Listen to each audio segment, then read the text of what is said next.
You're watching The Experience, Comic Culture and Sales, streaming live daily to Facebook, YouTube, Twitch, and Twitter.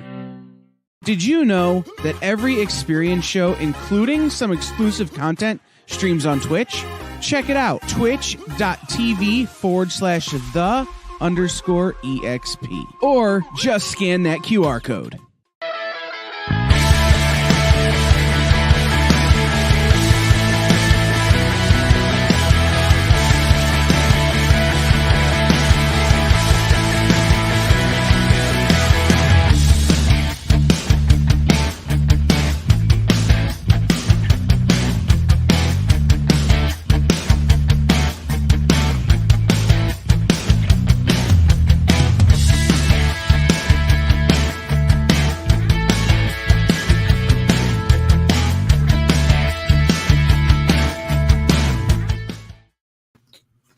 Hey, what's going on, everyone? So we got, hey, save it.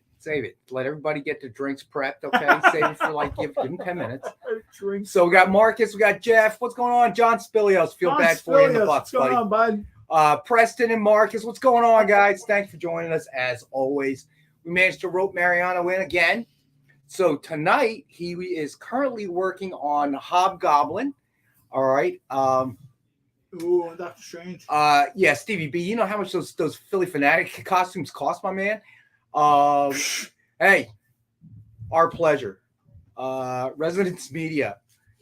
We'll have to explain that to you. It's going to take a while there, Resonance. John Spilios. Oh, don't be like that, man. I told you, somebody on Twitter today asked me what was up with spam, and I had to tell her, you kind of got to go back to the beginning. All right, so we're going to have to go to a spam explanation. Sorry, John Spilios. I wouldn't give up just yet. Although Brady's personal issues seem to be bleeding onto the field a little bit. Clearly, he freaked out. At a lot of the players on the bench. That was, of course, all the talk. Phillies versus Padres. Who would have thought? Who would have thought that? I don't know. Is the Yankees game going on right now? It's in a couple hours, I believe.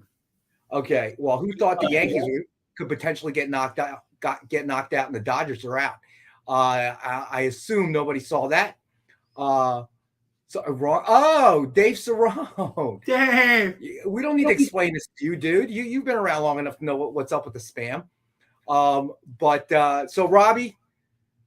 Yeah. I thought for about a second about wearing my Eagles jersey, but I let it go because first meeting, I think that we actually did you guys a favor in a way. And clearly there is John, are you sure you don't want to see it first, bud? Let me clean Doctor Strange. Anyone's. Can you just hold that up on the Mariano cam so the man can know what he's looking at? I haven't even given him a front. The Doctor Strange. Yeah, it's Doctor. It's with Hobgoblin. Yes, hold it up, my friend. Hold it up. There we go.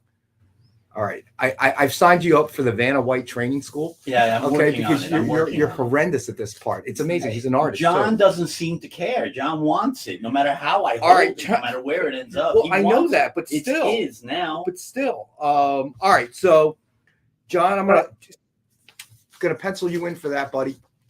All right. So hold on, Doctor Strange. All right. So it's $149.99 suggested retail, and it is $75.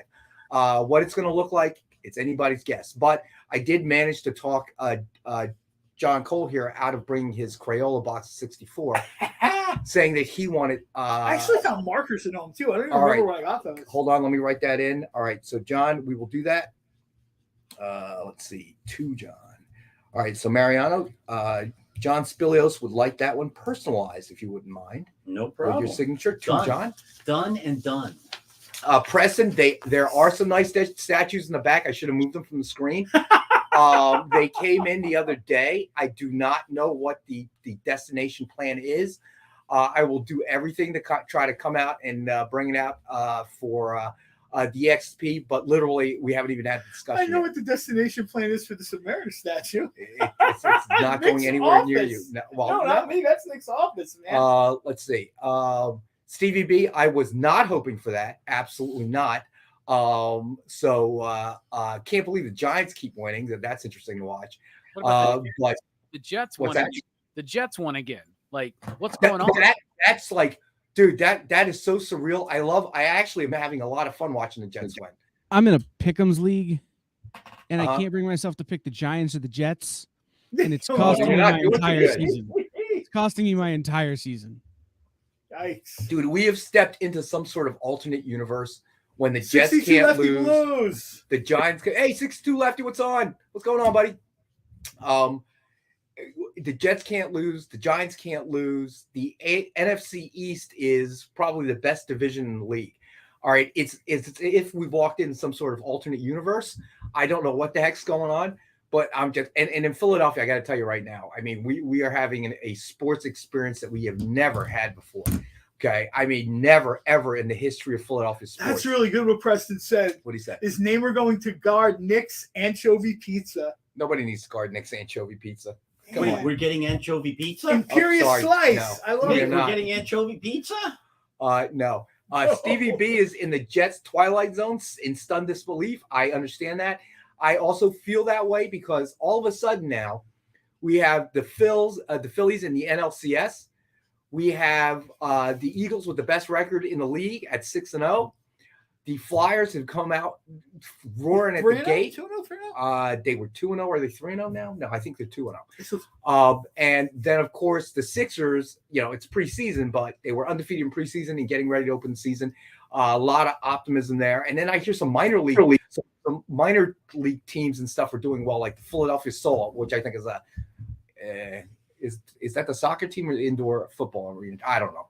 Anyway, but Kyle, I just saw you jump in. Well, I was going to say we had to make a caveat at the end of the Fat Jack show yesterday that depending on what happens in Philly sports, there may not be a show next week because Brendan's head will explode. If things keep going the way they're going, the party is just going to get out of hand and we won't be able to do a show. I would say this as a longtime Philadelphia sports fan, Kyle, better start prepping the show. Okay, I'm just saying. Okay. I hate to be that person, but I'm not a young man anymore, and they've disappointed me so many times. Fill in the blank: Sixers, Phillies, Eagles. You just go ahead and fill in the blank. These sports Flyers. leagues have new bookers, and if you notice, the media centers are going over more than the non-media centers. I told you before, this stuff hasn't been real 20, 25 years. Okay, first of all, that just sounds like gibberish coming out of your mouth. It's okay, not. Like, I was in Cleveland the other night for the walk-off. MLB is raw. Go ahead. You were in Cleveland, and I was in Cleveland for the walk-off the other night. That was if that wasn't real, then everything we've ever lived is a simulation. Like I got to tell you, we may be in the Matrix. Okay, I don't know who Neo is, but we may be in the Matrix right now. Come on, you know who Neo is. Who's the only person that doesn't fit? No job, they blow in and out. Come on. It's got to be you. It's got to be me. I mean, everybody else, Mariano has skills. You have a job. I just pop up, say some stuff. Bye, everybody. Can you do that avoiding the bullet thing for us? Oh, my God. All right. I mean, we'd go viral, but if you started doing that.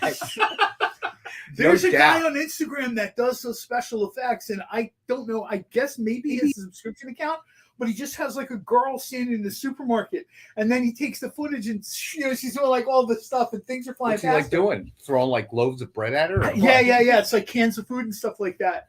He's like grocery shopping in the Matrix. I'm like, first of all, you're gonna get sued. Second of all, that's really cool. The guy just does it from his house. Creative Keep, what's up, buddy? John, I would say hang in there, buddy. I still have faith in the GOAT. But it certainly looks ugly. I mean, look, he's not the only one. Obviously, Aaron Rodgers, very disappointed, in their loss. And Patrick Mahomes, who we all thought was Superman, that loss against the Bills, that was something. I guess maybe he does need Tyreek Hill. It's been a crazy season so far, for sure. Well, at least Creative Keep. Wait, how are we echoing?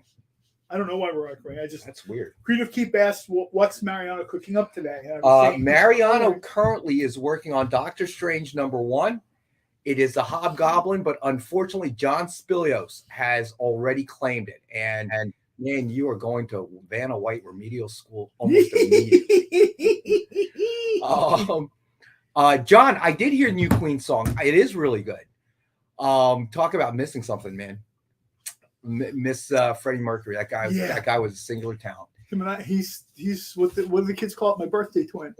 You know, whenever they do the thing like who's the most famous person that was born on your birthday, Freddie Mercury.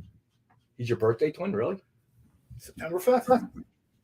Mine's Bono, actually. Bono has the same birthday as me. Oh, nice. Not the same year, but the same day, obviously. All right. So I keep hearing an echo. I don't know what's going on. It can't be us, right? Maybe I haven't said a word. Yeah, so it can't be you. Well, it could be us in theory.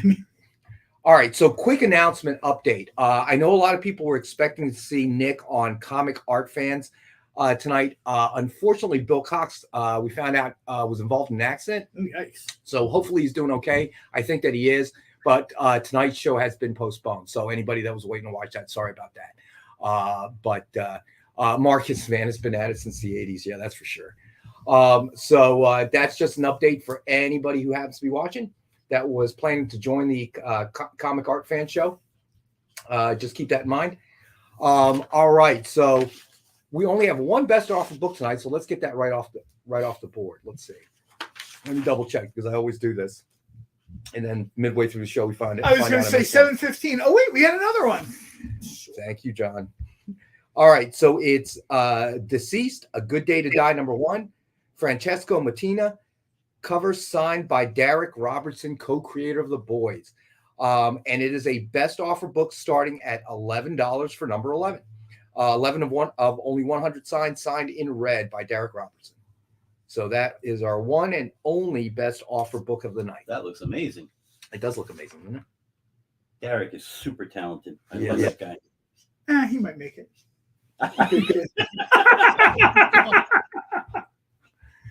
So Robbie, other than obviously since your Cowboys lost yesterday, but you do no longer have a QB controversy. Well, I never obviously thought to begin with, Rex. I've been telling you that all season. So well, no, if he did well against the Birds, if you guys beat us, I don't know. I think you got a problem. I told you it was only a matter of time for those interceptions came because he's gotten away with some of them because of like PI calls or whatnot. But I am actually still very proud of the way that they kind of played throughout that game. I mean, the defense could have made that stand. We just needed one turnover, one good stop, and it's a tighter game. And the fact that they came back and tightened up that game blew my mind. I was doing a live stream watching the show, and I was getting rather intoxicated. So that was a funny stream. But I'm just glad the Yankees won because what a weekend of disappointments. Halloween Ends was terrible. The Yankees keep blowing these leads, and then the Cowboys lose to the Eagles at Philly. Come on. But y'all look really good. I'm just going to say that. Y'all look like the real deal, man. I'm not trying to curse y'all or nothing, but Eagles are looking pretty good right now. All right. So Stevie B, Mark Pikas, who's joined us on Facebook, actually got in first on the best offer book, buddy. So he's already in at 11. If you want to up that, let me know. I was very impressed with their commitment to staying to the run game. And I think, all right, John Spilios, you got it, buddy. I thought that, what was encouraging to watch was it looked like, Jalen Hurts has been smart enough. He's not always running, right? The one touchdown pass, he was running. And last year's Jalen Hurts, I think, would have, made a dive to the goal line. But he had an open receiver, one of his best. He throws it up there, a little off, okay. But that's something we wouldn't have seen last season from Jalen Hurts. I haven't been around since football season started to talk fantasy football with you guys, but I named my team after Jalen Hurts. Forgot about the draft, and was auto drafted Dak Prescott. How's that working out? It was real bad. Especially when my backup was Marcus Mariota. Oh man! So I went and got Cooper Rush, and I've been surviving on the fact that he's been throwing the ball to CeeDee Lamb, who I also have. So double points until this week when he decides to throw it to the Eagles. Yeah. And negative points because Tom Hutchison from Big Dog Inc.'s Fantasy League is insane scoring wise. So I actually lost 30 points on that game. Nice. Ouch. Yeah. I'm not trying to be that guy, Rex, but I'm just going to say this, too. There were two big major points in that game where the rest got it completely wrong. But Cooper Rush got roughed up, right? But they don't call that on backup quarterback. No, we didn't. That one I disagree with you. The other one I do agree with you. The first down, right? The first down, man. I mean, I agree with. He clearly across the line they screwed that one up. But dude, come on. If they did that to Brady, they would have thrown a flag. You won't hit that hard. Stop it. Bro, that was incidental contact. Hit his shoulder bad, please. Whatever. Yeah, you got to man up, dude. This ain't soccer, bud. This is the NFL, okay? Okay, well, I'm just saying, like, every time somebody breathes on Brady or what's the guy from the pack? Rodgers. Anytime somebody breathes on them, they get a flag thrown, man. I'm just saying. Well, I'm saying that Cooper Rush is no Tom Brady or Aaron Rodgers, but I will say that all year. I will say that I was impressed with the way the Cowboys, were. I mean, with a 20-point lead going into the half, and then all of a sudden, they're stomping back. That was impressive. Yeah, resiliency, man. You guys still have the same problem, though. And the problem isn't going to get fixed until you get rid of McCarthy. Penalties. You guys are getting hammered on the penalties. I agree, 100%. Critical times, all of a sudden somebody's called for a penalty, you're pushed back 5 yards, 10 yards. That's not good. You can't, you got to have more discipline than that. That ends up being death. Rogue, what's going on, buddy? Thanks for joining us, man. Mark Pika says my 40 times faster than Brady's. Oh my God. Well, clearly that's because he's weighed down with all that money and championship rings. That's why he's crying on the inside because of Giselle. Come on, dude. I'm telling you, man. Giselle comes to the games. Brady's unstoppable. Giselle doesn't come to the games no more. Look what's happening. Not good. I'm telling you, man. What do with her? He's like 52. Dude, he's getting a divorce. He's getting a divorce. Of course, he's getting a divorce. He's gonna be crying in his suit. He left home for a 6-10 season. Who does that? Oh my God, it's not good. It's definitely not good. All right. Next up, we've got. Let's see. We've got Maestro #1, second printing variant, signed by Peter David. I love this. I love this book. I love this particular cover, but Maestro is one of those things that I just, it was kind of done, and then they decided to bring it back, and every time they bring something back, I'm like, really? And it's just been so good. And I lied. See? You felt their best offer, didn't you? Yeah, I did. I lied. Sorry. All right. So this is a best offer book starting at $19.92. All right. My bad. Number 17 of 25. Awesome cover signed by writer Peter David. Is that when Future Imperfect came out? 1982? Yeah. Wow. I did not realize it was that long ago. Yes. So, John, I know we're bashing on Brady a little bit, but I got to say, it turns out I read in the news today that he missed the walkthrough, the Saturday practice, all that stuff. Obviously he's got a lot of personal stuff going on. So it makes the whole yelling at the players on the bench. It's like, dude, you may be the GOAT, but seriously, you didn't show up for the walkthrough and practice on Saturday, and now you're yelling at us for not being all there.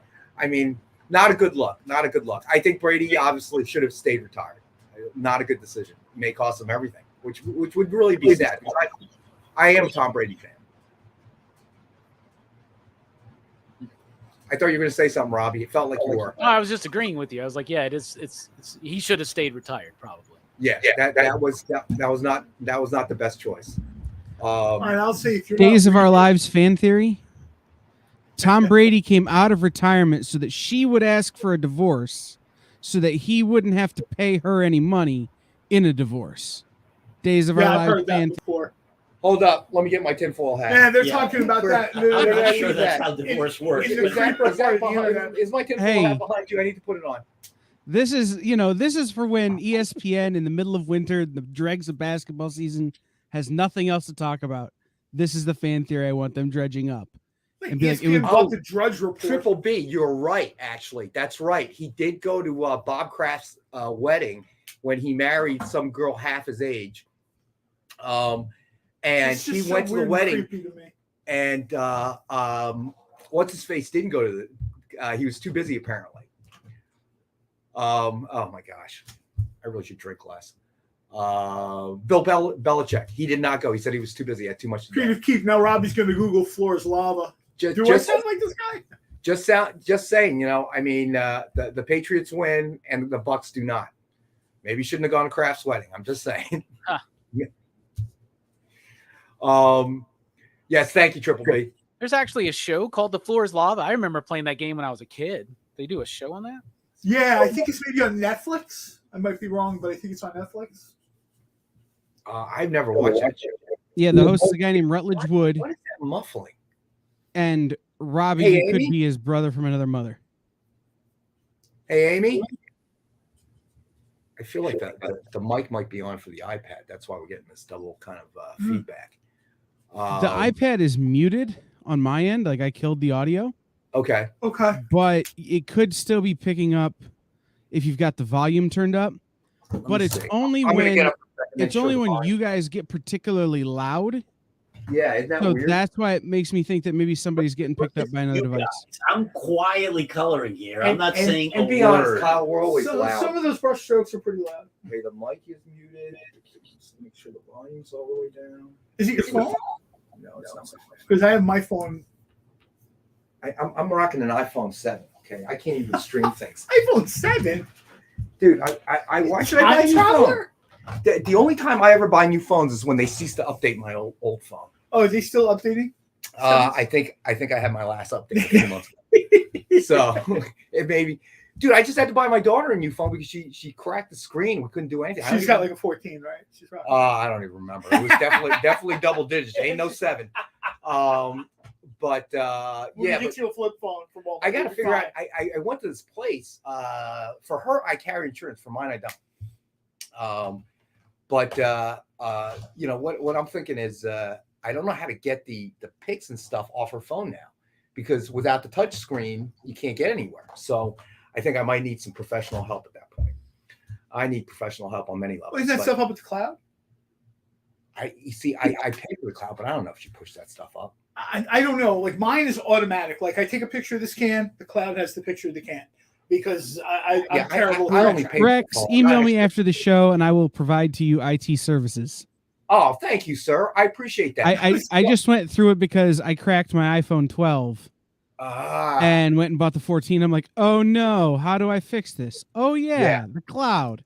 Stupid. See, cloud. I'm on an odd number system. Like this is a 13. I upgraded from this to the 11, and then I had the 9. I haven't had like 8, 10, or whatever. I'm on the cheapest phone available system. Okay. I had a friend who once told me that I buy phones that are just about obsolete. You making the high 4 figures at this job? How can you talking about my paid viewership?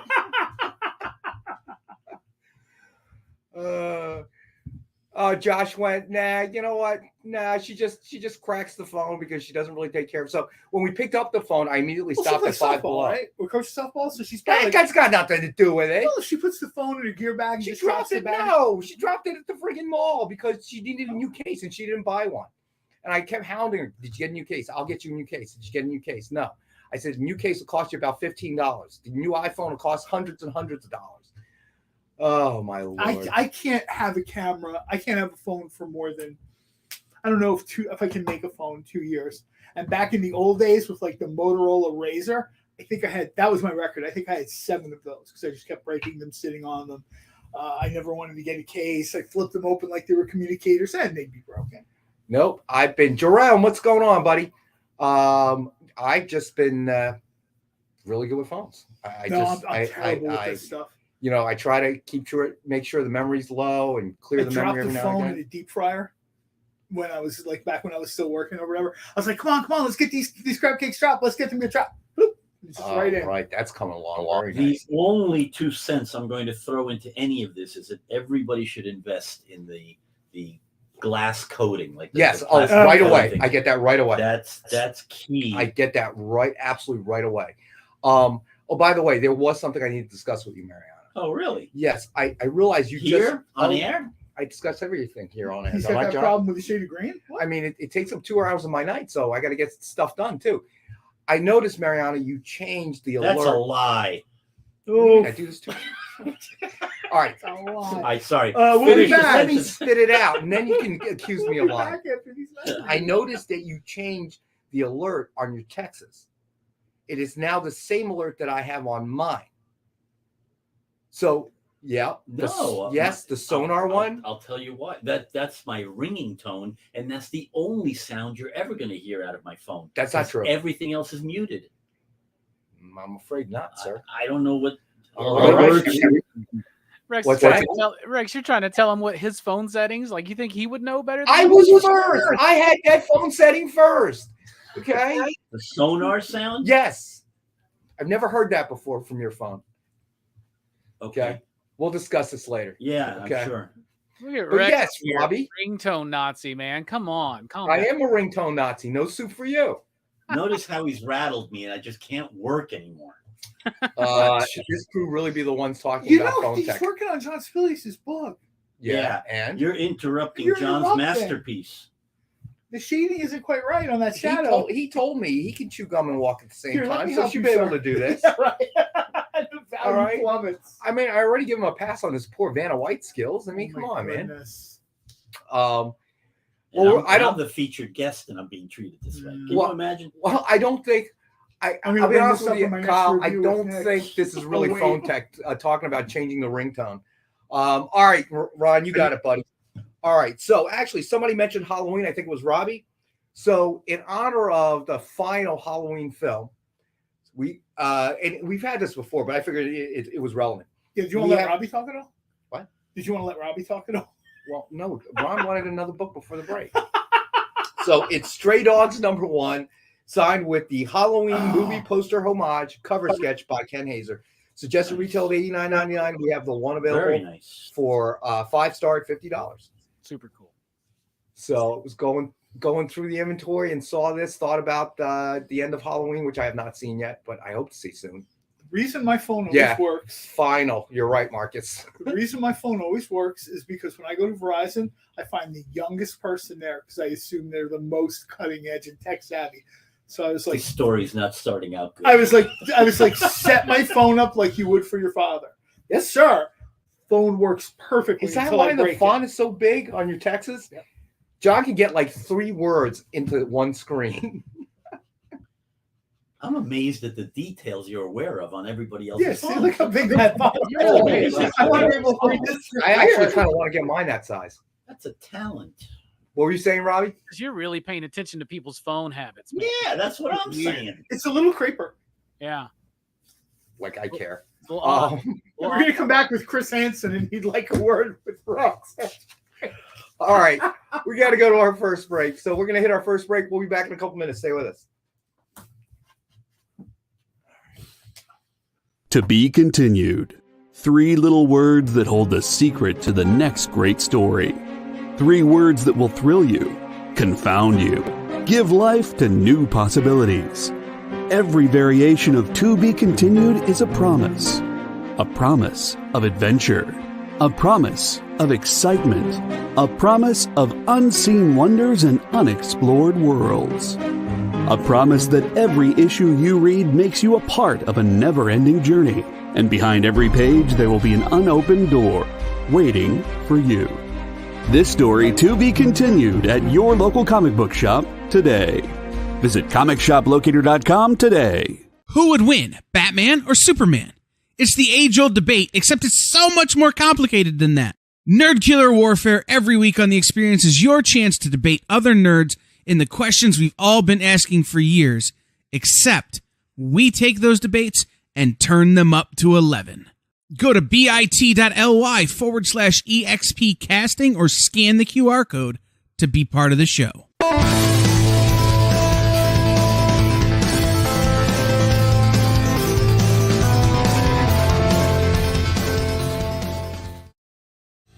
You just finished the last episode of your favorite new show and you just have to talk about it. But all your friends are ghosting you because of that incident last week at the buffet. Oh, you know the one. What you did to that chowder.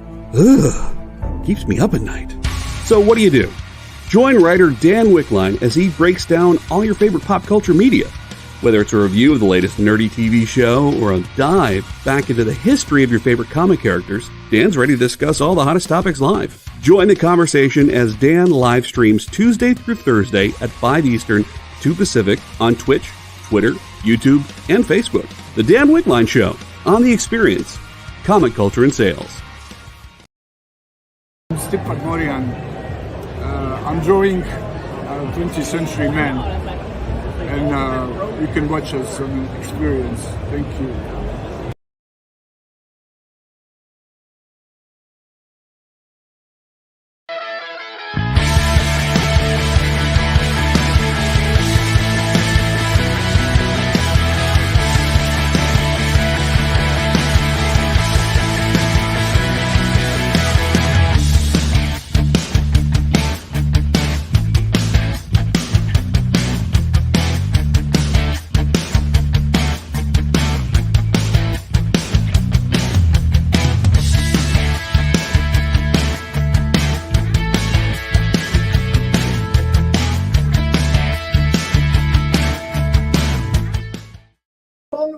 And then all right, so Josh went to catch a cold. That's good. He's stuff, still man. talking about it, okay? About what his technique for how to get help at the Verizon store.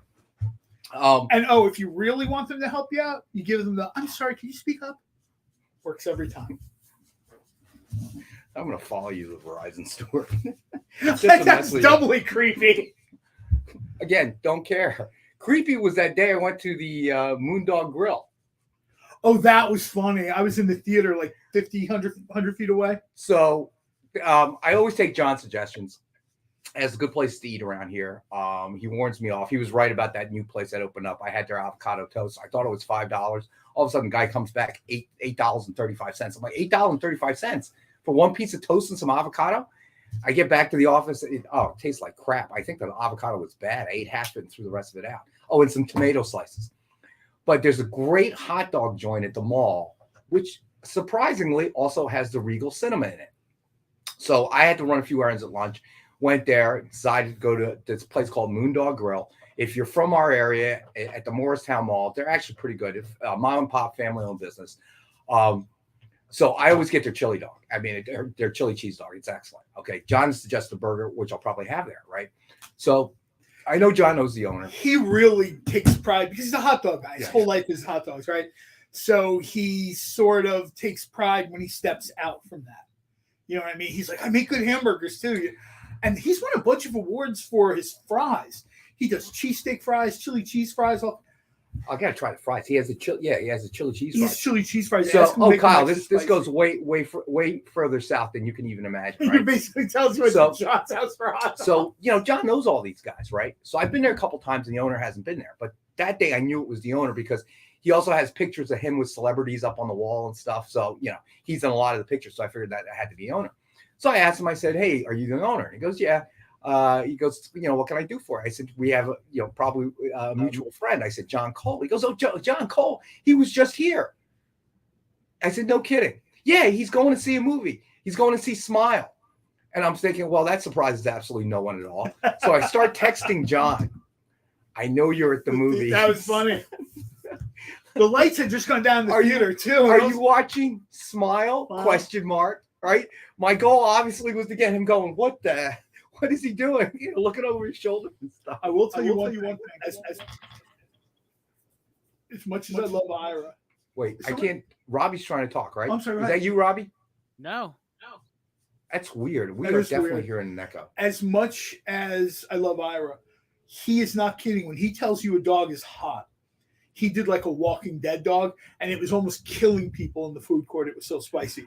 He takes it seriously. If he says spicy or like whatever you ask for, if you ask something cheesy, that dog is like dipped in liquid cheese. I got to tell you, I'm a big fan.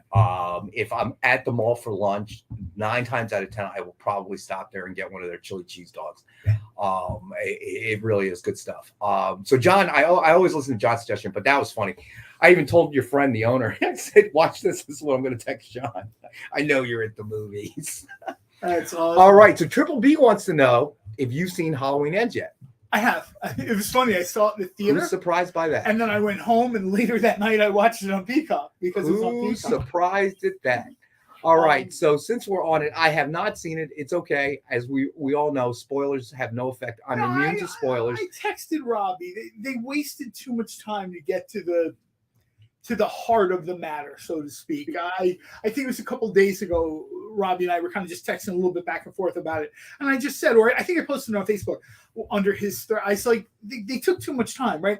You're watching this movie to see Michael Myers try to kill people. Jamie Lee Curtis sort of try to stop him and sort of survive. Right. That's kind of the whole thing that you're. They extraneous characters and the story, and it didn't kind of. I hated it so much, man. I think it's the second worst film in the entire franchise. The only thing worse for me is Rob Zombie's H2.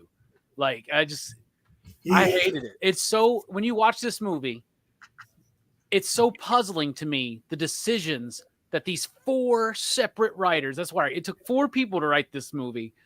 They made some of the most bonkers decisions for, now, if this was just a Halloween, like if this was Halloween Kills, right? Like if this was in the second movie, gearing up for a big finale, that'd be cool. But this is the finale of this trilogy and allegedly 40 plus years of this mythology. And Michael's in it for 10 minutes. And I cannot believe the decisions. He was in Halloween 3 more than he was in this. Yeah, because they're watching the movie. Well, that's not good because I mean, obviously Robbie is the market. He is a huge horror film. Oh, absolutely. Buff. I mean, I love horror movies, but I love all movies. I see almost everything. Well, but we know in this particular case, I'm in the theater, and my hope, I have every movie starts with high hopes. I go to the movies because I enjoy it, not because I'm like, like nobody's twisting my arm to go, right? I sit down, the lights go down, I'm all excited. I've got like my pretzels and whatever I brought with me to eat that day, and the movie starts. And the first 25 minutes into it, I'm like, where are we going here? And then we're about 45 minutes into it, and I'm like, dude, this movie's about Michael Myers. Where is he? And then an hour into the movie, you're like, well, this is what they're doing. This. Yeah, I get about halfway through this movie, and I'm like, so here we are. This is what we're doing. And I'm thinking this is going to be the last movie, ostensibly, made in this franchise. What I think's interesting is, John's probably sitting 25 minutes into it thinking, thank God I'm a Regal VIP and I didn't pay for this. You know what? There are a number of movies I've seen that I thought that I've seen recently, scary movies, that Barbarian thing. Everyone was like, it's great, I love it. I sat through Barbarian and I thought, I am so glad I didn't. I mean, I guess technically I'm paying for all the movies I see, but I'm super glad I didn't specifically walk up to the box office, buy a ticket for $20 and go in. Yeah. I saw one of my fellow coworkers and a friend of mine today, and I was like, have you watched it yet? And he goes, no, not yet. I want to go to the theater and watch it. Probably going to do that in a couple of days. I was like, nah, just watch it at home on Peacock, bro. Don't waste your money. Don't go to the theater. Like, you're good. Just watch it on Peacock, man. I don't know. That's disappointing. That saves you money right there. I mean, you get the free trial or whatever, and then I think if you want ad supported, I think it's like $5. Yeah, something. That's disappointing though. I was hoping it would be good. It is not. But you know what? I'll tell you this. That being said, there is a new. Yeah, watch it yourself. Some people are liking it and very, very staunch in their defense of it. That makes me happy that people. This movie will find its audience. I mean, there's some really bad Halloween movies out there that I watch repeatedly. So like this is something I'll watch again, and there'll be another Halloween movie one day. But Dario Argento just did his first movie in like 10 years. It's called Dark Glasses. It's available on Shudder. That released. I liked it. It's a solid movie. It's not his best work. His best work's in the 70s and the 80s, but it's the best Argento film since the late 80s, I think. So to me, it was really solid. It had an amazing soundtrack. So I'd recommend. Triple B says it still made 46 mil this weekend, so that's not too shabby. I like the Halloween movie only in as much as the way you like that last noodle when you're eating spaghetti and you get to the end and you're like, okay, I've done something now. Okay, it's a sense of accomplishment. Right. I like it because, okay, now I've seen them all. I don't need to see any more. I'm done. Nice little bow on the end. Not great, not bad. Just it exists and it's over. Well, Josh, I said the reason I agree with you. I said it's ostensibly the last movie. My guess is after this, it'll probably sit for a while. And in theory, what I'd like to see them do 4 or 5 years from now is start at the very beginning.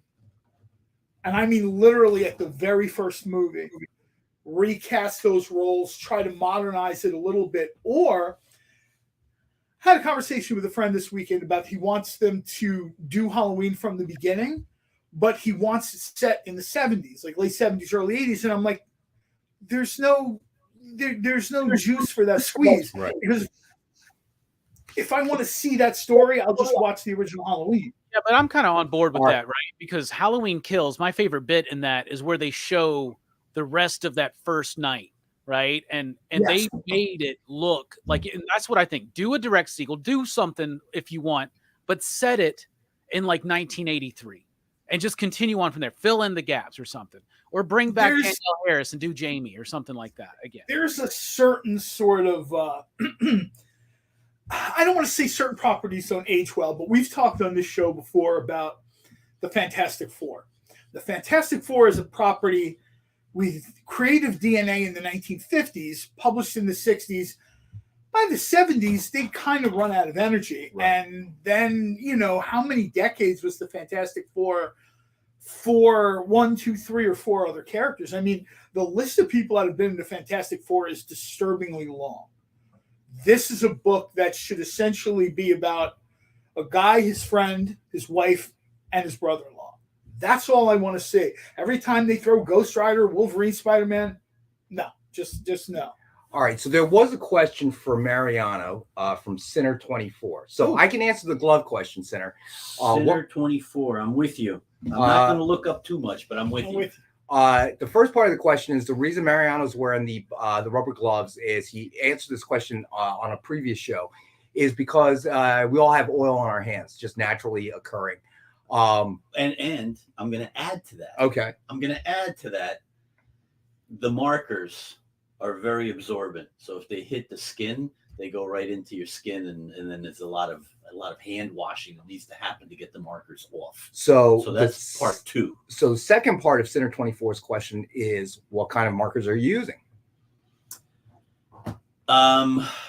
These are actually cheapo markers, quite frankly. They were at Five Below, and they are called illustration markers. I have another set that I didn't bring with me, but they're just, I'm trying to look at the brand here. I don't see any real brand name. Of course not. You bought it at Five Below. But they're good, and I enjoy them. It's like the Avengers version of the Avengers. Why don't you, Vanna? Why don't you hold that up to the Mariano cam? I'm not holding it up anymore because every time I hold it up, I'm subject to ridicule. I'm not holding it up right. Okay, you're just forcing us to ridicule you without holding it up. You're like the abusive dad telling the kid to hold the flashlight. Worse. Every kid out there already knows. That's looking good. That's just crazy. That's amazing. All right, so I mean, we got in here 45 minutes ago and it was just blank. Yeah, so John Spilios, you should be very happy, my friend. Yeah, John, this is gonna make you happy with this arrives. All right, so let's knock another book out here. Let's see here. All right. This one's nice. Thanos number 18, variant signed in silver by Donny Cates. It's just at retail of $69.99. It is number 11 of 13. And we have it as one of our 5-star writer at $50 books. Another great cover with the Hulk and That's pretty cool. Who did that cover? It's very Larson-like, isn't it? Yes. Yeah, I can't tell who did that. I don't have my glasses on, but it looks like Spawn and Savage Dragon. Am I seeing that right? So Sinner24, I don't know why the video is blurry for you. I'm checking to see because I have this running as well. Do we not have something hooked up right? Because we're getting weird feedback and people say we're blurry. There's definitely feedback coming from this. Okay, I was going to say, we're doing something wrong. There's voice sound coming from that thing. The mic should be muted and the speaker should be muted. I'm hearing it. I'm hearing it from here. It's an iPad, right? Yes. Yeah. Do any of you guys have those iPhone headphones where you can plug them into the bottom? Not with me. No. A set of headphones you can hook to it. That's the workaround for that feedback. You can't totally turn the speaker off with StreamYard. Yeah. Okay. That kind of makes sense to me now. We don't have one. I don't think so handy, but we will definitely. We'll definitely get a pair. Yeah, my headphones are at home. Yeah. All right. Thanks. Well, we'll get a cheapo pair that we can just plug in to eliminate the sound. All right. Thank you, Kyle. Yeah, thanks, Kyle. That actually, it's been plaguing us for a bit. Tony Cates owes me a pizza. Donnie. You know who owes us a pizza? Who? I don't care who. But I don't care who either. Yeah, I just heard somebody else. Talk of food and pizza is making me really hungry. Yeah, I forgot to warn you, Mari. You should probably eat before the show. Oh, the Miracle Man Omnibus. Oh, so John Spilios asked or commented that he thought Smile was phenomenal. I love Smile. Okay, you love Smile. What about I you, love Robbie? I haven't seen it still. So Okay, you haven't.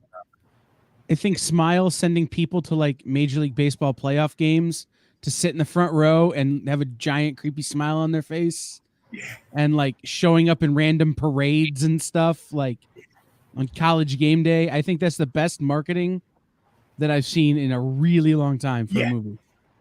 Now, this movie got a lot more right than wrong. I mean, it's not perfect, but in this movie got a lot more right than wrong, both on screen and, like Kyle mentioned, the marketing for this thing is. Now, Robbie, I read today, and you might know the name of the movie, but I forget the name of the movie. But there's some horror flick out that's causing people to throw up. Terrifier 2. Yeah, you're talking about Terrifier. Yeah, Halloween Ends. It's terrible. No. Part of this conversation. That's Terrifier 2. This franchise I actually haven't watched yet, but it's about this super creepy looking clown, and they put this one in. That's it. That's the words that we're hearing is. But sometimes I just think that's like news planted out by people. You know what I'm saying? Marketing gimmick. Yeah, like it's so crazy. I only ever saw one person throw up watching a movie, and it was on the second Jackass film when Steve-O gets dropped into that vat of all the rotting meat. My homie just lost it. He just lost it. That's the only time I've ever seen somebody throw up because of a horror film. But you hear about it. You like in The Exorcist, people were saying like people were fainting, stuff like that. So you're hearing the same stuff. I would kind of agree. Yeah, I would kind of agree. It's probably a marketing ploy. Yeah, I'm sure. Well, Terrifier. I think we're talking about Terrifier 2 here. Terrifier 2 is. It's okay. It's all right. That's another movie where I sat through the theater and I was actually with 3 or 4 people, maybe 3 or 4 rows ahead of me, that were like hardcore horror fans. You know what I mean? And I could hear them before the show started talking about it. And we just kind of sat there and we were like, okay. It didn't, I guess you expected more. There's a lot of build up for this. There's all this stuff. It's okay. So Kyle, I guess, went met the guy who plays Terrifier at the convention in his makeup, and it was very unsettling. So that says something. Imagine. It's a the movie's disturbing. I don't think there's any doubt about that. After that experience, I will never do an in-character photo op again with anybody. I don't care if it's Kevin Smith as Silent Bob. I'm out. It was too much to meet that guy as Terrifier, and they're like, "Smile for the camera," and I'm like, "No, man, this is not how this should go." Camera. I'm freaked out. Heart's pounding in my chest. I'm lightheaded. No, I'm not smiling for the camera. I will throw this out there, and this is a movie that I actually texted a link to Robbie for. And this is a movie I thought, again, we're talking about like smaller budgets or whatever. Sites like, why can't I think that? Shudder. They have some really cool stuff, and they're kind of picking it up from like weird places. Like, I guess like the Irish Film Trust sends stuff to Shudder, to platform. And one of the movies I watched on there, like 2018 or 19, was called The Devil's Doorway. And it's a weird mix of found footage, haunted house, and possession. It is a weird mix. And when I saw the description, I was like, I'll put it on. I watch it every I watch it every season now. It's really, really, go out there and find it. And of course, you can probably find it on, if you don't have Shudder, you can probably find it on Amazon for like $2.99 or whatever. Right. It's a fun watch. It's not super high budget. They kind of do what they can with what they have. It's just, like I said, there's this new little, I guess maybe micro genre of horror coming from Ireland of all places. And I've seen 3 or 4 of these movies now. And for what they are, they're pretty good. Really? Yeah. I mean, they don't get a ton of money. From what I understand, when you kind of deal with the, Dave knows, Devil's Doorway's hot. It's really good. But when you use the Irish Film Trust, you're sort of budgeted by that. Like there's another one called Boys from County Hell. And, you know, you agree to certain conditions and money, and then you get the money to make the movie. And I think that really sort of makes people be clever. Tightens up the writing, tightens up the photography. One of them, I think Devil's Doorway might be on Tubi for free. It's available on a streamer. It's also... Well, what Rubenstein says, Just Watch says it's streaming for free on Plex. Oh, Plex, okay. It's worth the time to watch it, even with the ads or whatever. Like I'm at the point in my life now where I can't stand anything with ads. I just can't. They get more money from me because I don't want to see ads on anything. But for someone that's not, you know, so uptight and pushy like I am, it's totally worth it to watch with ads. Because I think Freevee, Plex, Tubi, they have some decent content, but it's all ad supported, and there's no way to get in there. Like, I'll give you the money, just don't make me watch your terrible commercials, but I don't. All right. So, you know what? Let's do a graded book real quick. Oh, and also, I made this announcement earlier, just so everybody's that's aware. Experience After Dark movies you're thinking about. The Comic Art Fans show for tonight has been postponed. Bill Cox was involved in an accident. Nick wanted me to mention that because anybody who was potentially waiting to watch that show, that has been postponed. Bill, I hope it's all good, man. Yeah, so do I. Yeah, I feel better, Bill. I do not know when it will be on again, but as soon as we find out, I'm sure I'll let everybody know. All right, so let's do Superman Rebirth #1, CGC graded 9.8. Suggested retail of $89.99. It is one of our 5-star books at $50.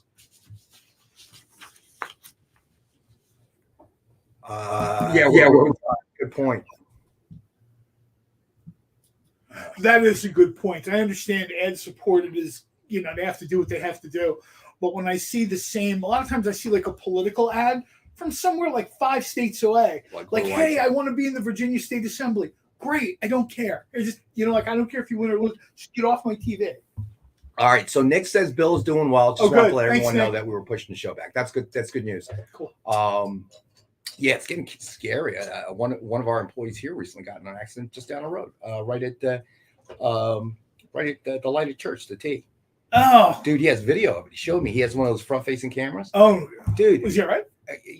Yeah, I mean, no major serious injury. I think his car's total, but the guy just ran the light.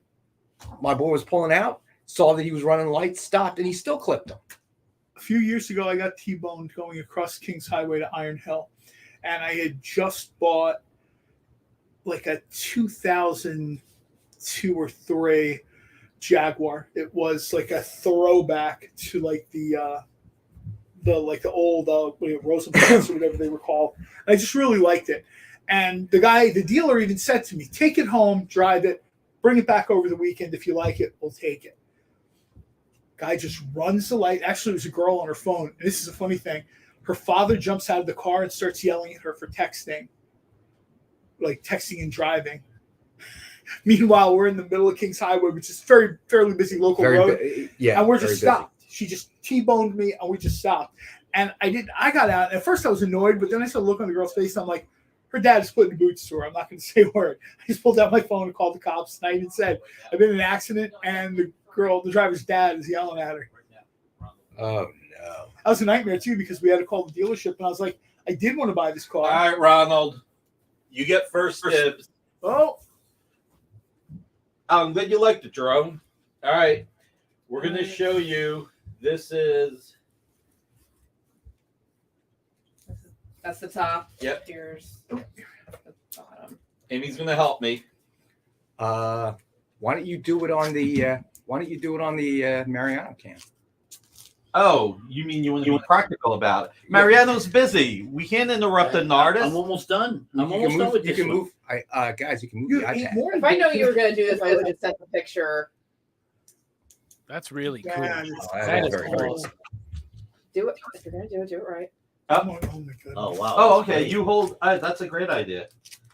See, this is why she's the brains. That's too cool. That's amazing. Much better. Who did that? Ken Hazer. Ken Hazer. That's wonderful. So, Ronald, this is what we were going to have tonight. We were going to have it for $600, but it's you. If you want it, it's $550. If Ronald passes, then we'll go. We'll give everyone else a chance. But yes, it's homage to Fantastic Four 52 with the first Black Panther. We asked Ken for more, right? I think he said he's working on them. He is. Okay. It'll just be a bit. He still has all the other ones that. Oh. Ken, I'm so sorry. If you're hearing this, I'm so sorry that we're forcing you to do all this work. Except for one thing. It's a debut. So on the Wednesday shows, Anthony Snyder calls all the debuts debuts. Nice. So this is a debut.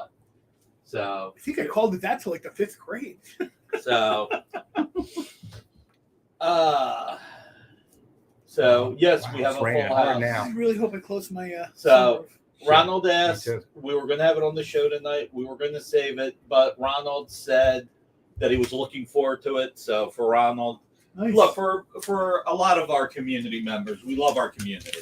So, but only if everyone else passes on it. He wants to give everybody else a chance, which is real nice. That is really nice. So, all right. So if anybody else is interested in the four connecting cover, speak now or forever hold your peace. And otherwise, it'll be Ron. Speak now, or Ron will have to send you a picture from the wall at his house. He'll send his wife over to tase you. All right. So we'll you know what? We'll wait until the break, which is in about a minute. If nobody jumps in and chat and says they want it, then Ronald, I think it's yours, buddy. That's the way that I see it. That's gorgeous. All those 4 connecting covers that people are doing are great. But you know me, I'm a big Fantastic Four fan. Yeah, 52 is one of my favorite issues. I actually have that comic. One of my prized possessions is that one. So Ken did a great job with those 4 connecting covers. That's awesome. All right. So we got to take our next break. We're going to go ahead and take that. And when we come back, if nobody jumps on the chat claiming it, then it's going to go to Ron. All right. So stay with us. We'll be back in a couple minutes.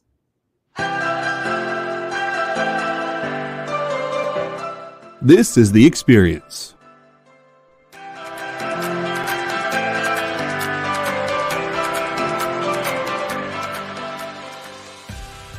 Good afternoon, everybody. Hey there, hi there, ho there. You're as welcome as can be. Hi, I'm Nancy McCann. Welcome to Friday Night Live on The Experience. Welcome, everybody. It's Fat Jack's Comic Crib. Brendan, Al, Jason, hanging out. There I am. Welcome back to Kicking It with Henry, folks. I am your host, Henry Kumpa. It's great to be here with you guys. So we are going to talk about books that are in stores this week. Hi, everybody, and welcome to Mishmash. Hello, and welcome to the Black Comics Universe, presented by Peep Game Comics. And you gotta love it that the first people in the minute to skim it are creators. Up, everybody! Welcome to another Wednesday Warriors. My name is Joey Galvez, and this is my pal Ambrosia. Hey, everybody! Welcome to Space Cadets. Hey! What's up? Welcome, everyone, for another episode of I Must Ask You a Question. Hi, everybody! Welcome to Nerd News Now. Hey, this is Rex. Welcome to Comic Collectables. Hey, hello, all you happy people. Welcome to the Dan Wickline Show. Hi, everybody, and welcome. This is the crazy show that we do on Thursdays called What's in the Box? What's in the Box? Comic culture and sales.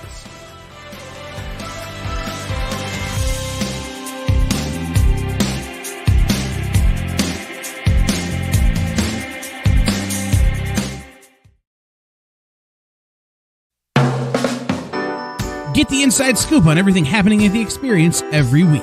Join our mailing list by scanning the QR code at the bottom of the screen and then watching your email inbox.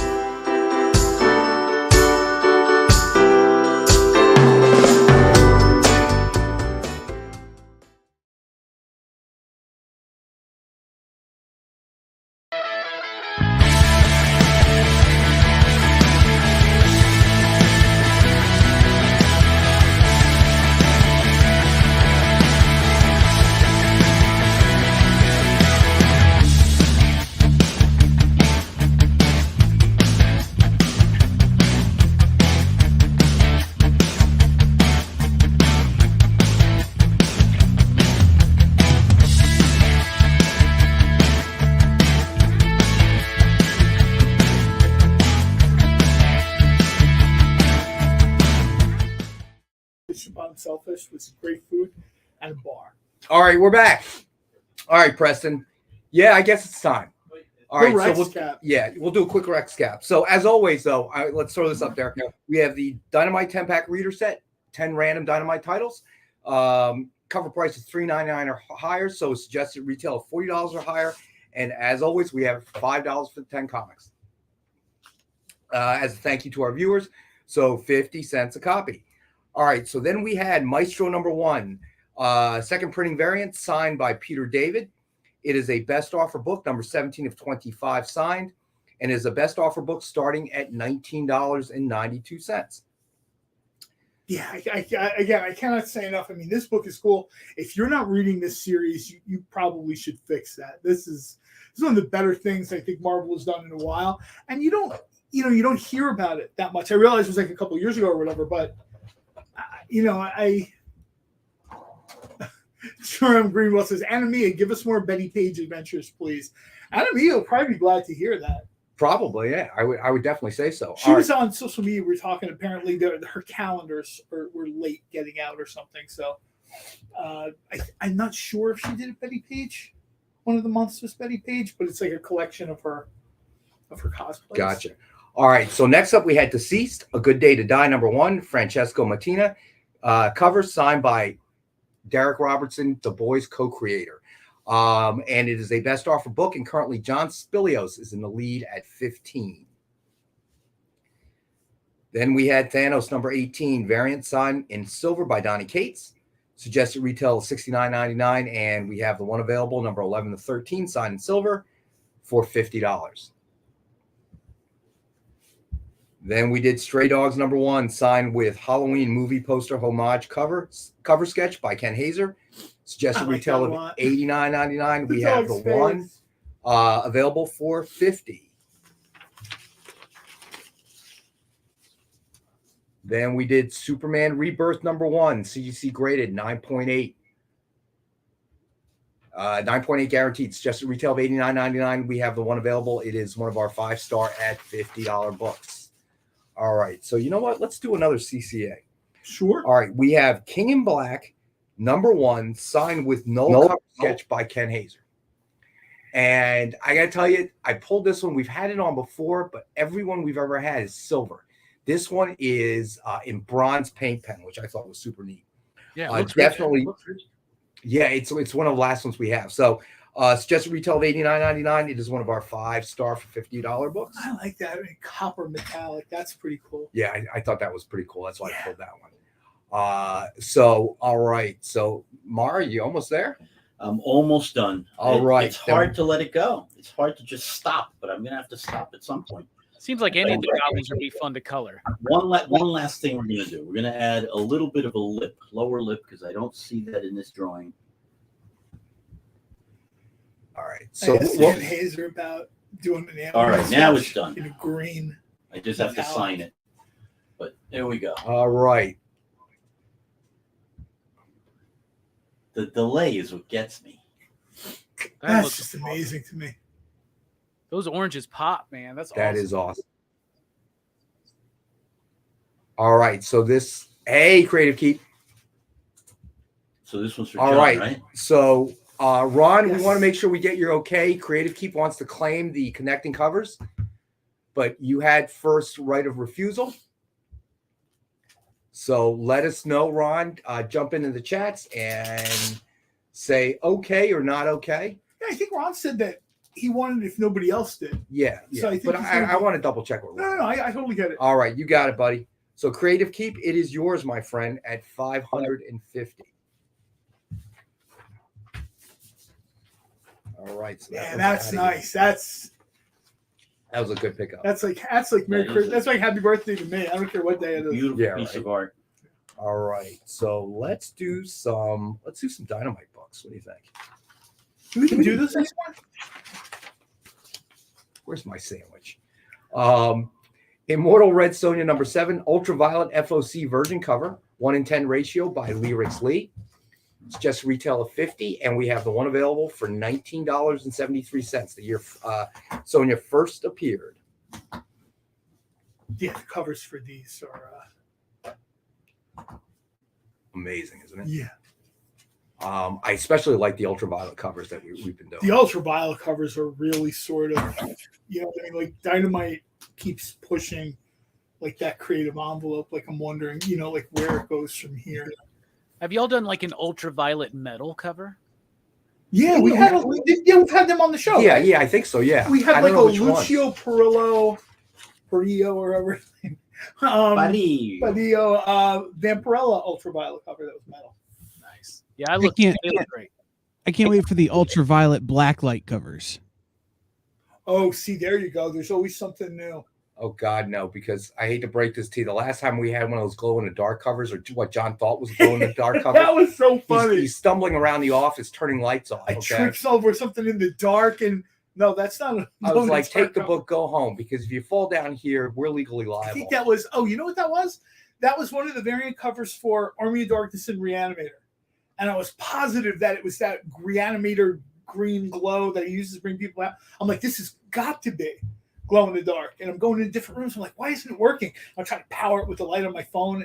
No, that's not a glow in the dark cover, man. Yeah. It's So anything? Are you kidding me? John came to me and said, "Nick, I tripped. You got to get Lord of the Jungle going. It's the only thing that'll keep me going and not sue you." Man, I can't wait for that. We're going to talk about that, not tonight, but we'll be talking about Lord of the Jungle. I will tell you this: the Lord of the Jungle, it is so stunning. What I'll say is, Dan Jurgens had a vision for it. I had a few artists that I had suggested. Dan said no to all of them. All good artists. Benito, right? That's what he wanted? And he said, I have a certain look. It's got to have that Buscema Kubert essence in it. And I was like, oh, I know the guy. But he turned down everybody. You got to keep in mind, I eventually found the guy. But Dan turned down everybody else. He had a vision, and I will tell you, the book is stunning. And Mark Waid gave us a quote that it is the best-looking Tarzan book in 50 years. Wow. So. Yeah, it's Tarzan and Gorilla on the cover. This girl in danger. He's got a knife. No, he read the book. He read the book. Oh. Unlike, we needed to get praise from anyone who doesn't seem biased and who doesn't trip by mistake. John loves it. Somehow that's not going to sell books on the back. John loves it. No, John, it's greatly appreciated every time you help support us. All right, so Mariano is now working on Captain America #1 blank variant with Spider-Man on the cover. Oh, I like this version of Spider-Man. I'm trying to remember the Riley Spider-Man. All right, and obviously sketch done by Joe Del Beato and colored right now on air by Mariano Nicieza. All right, I got a question for the fans. The fans are going to decide, and then I'm going to leave you guys alone to enjoy the show. On Friday's show, the original art experience, if we could get right to the regular camera again. There we go. Should we offer this on Friday? Or should we offer this on Friday? Both are Bob Layton homages. Wow. He did everything. So, Captain America or Superman, Spider-Man. So, I would say SAS for Superman versus Amazing Spider-Man or CA for Captain America. So, SAS or CA. Let's see what the fans vote for. All right. So, Rubenstein's voting for Spider-Man.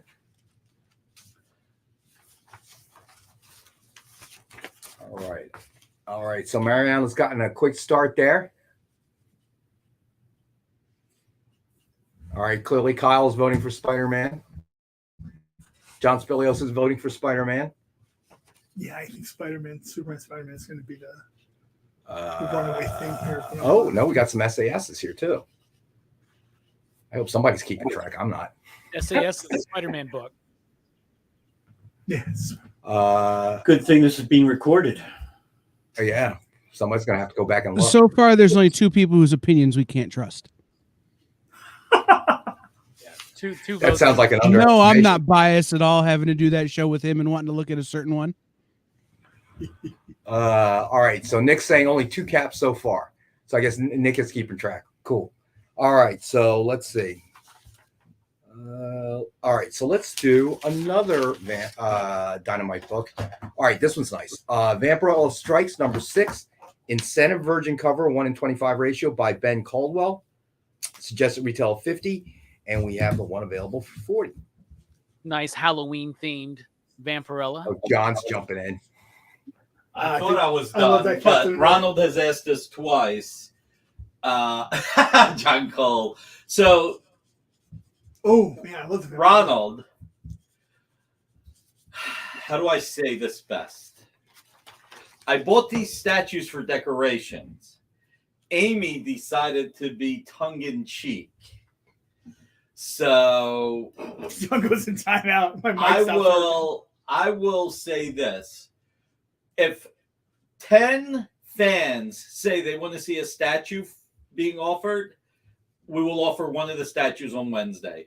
But 10 fans have to say yes to a statue. So, well, 9. Yeah, do I count? No, well, clearly, John. Look at Ronald. Amy is cool.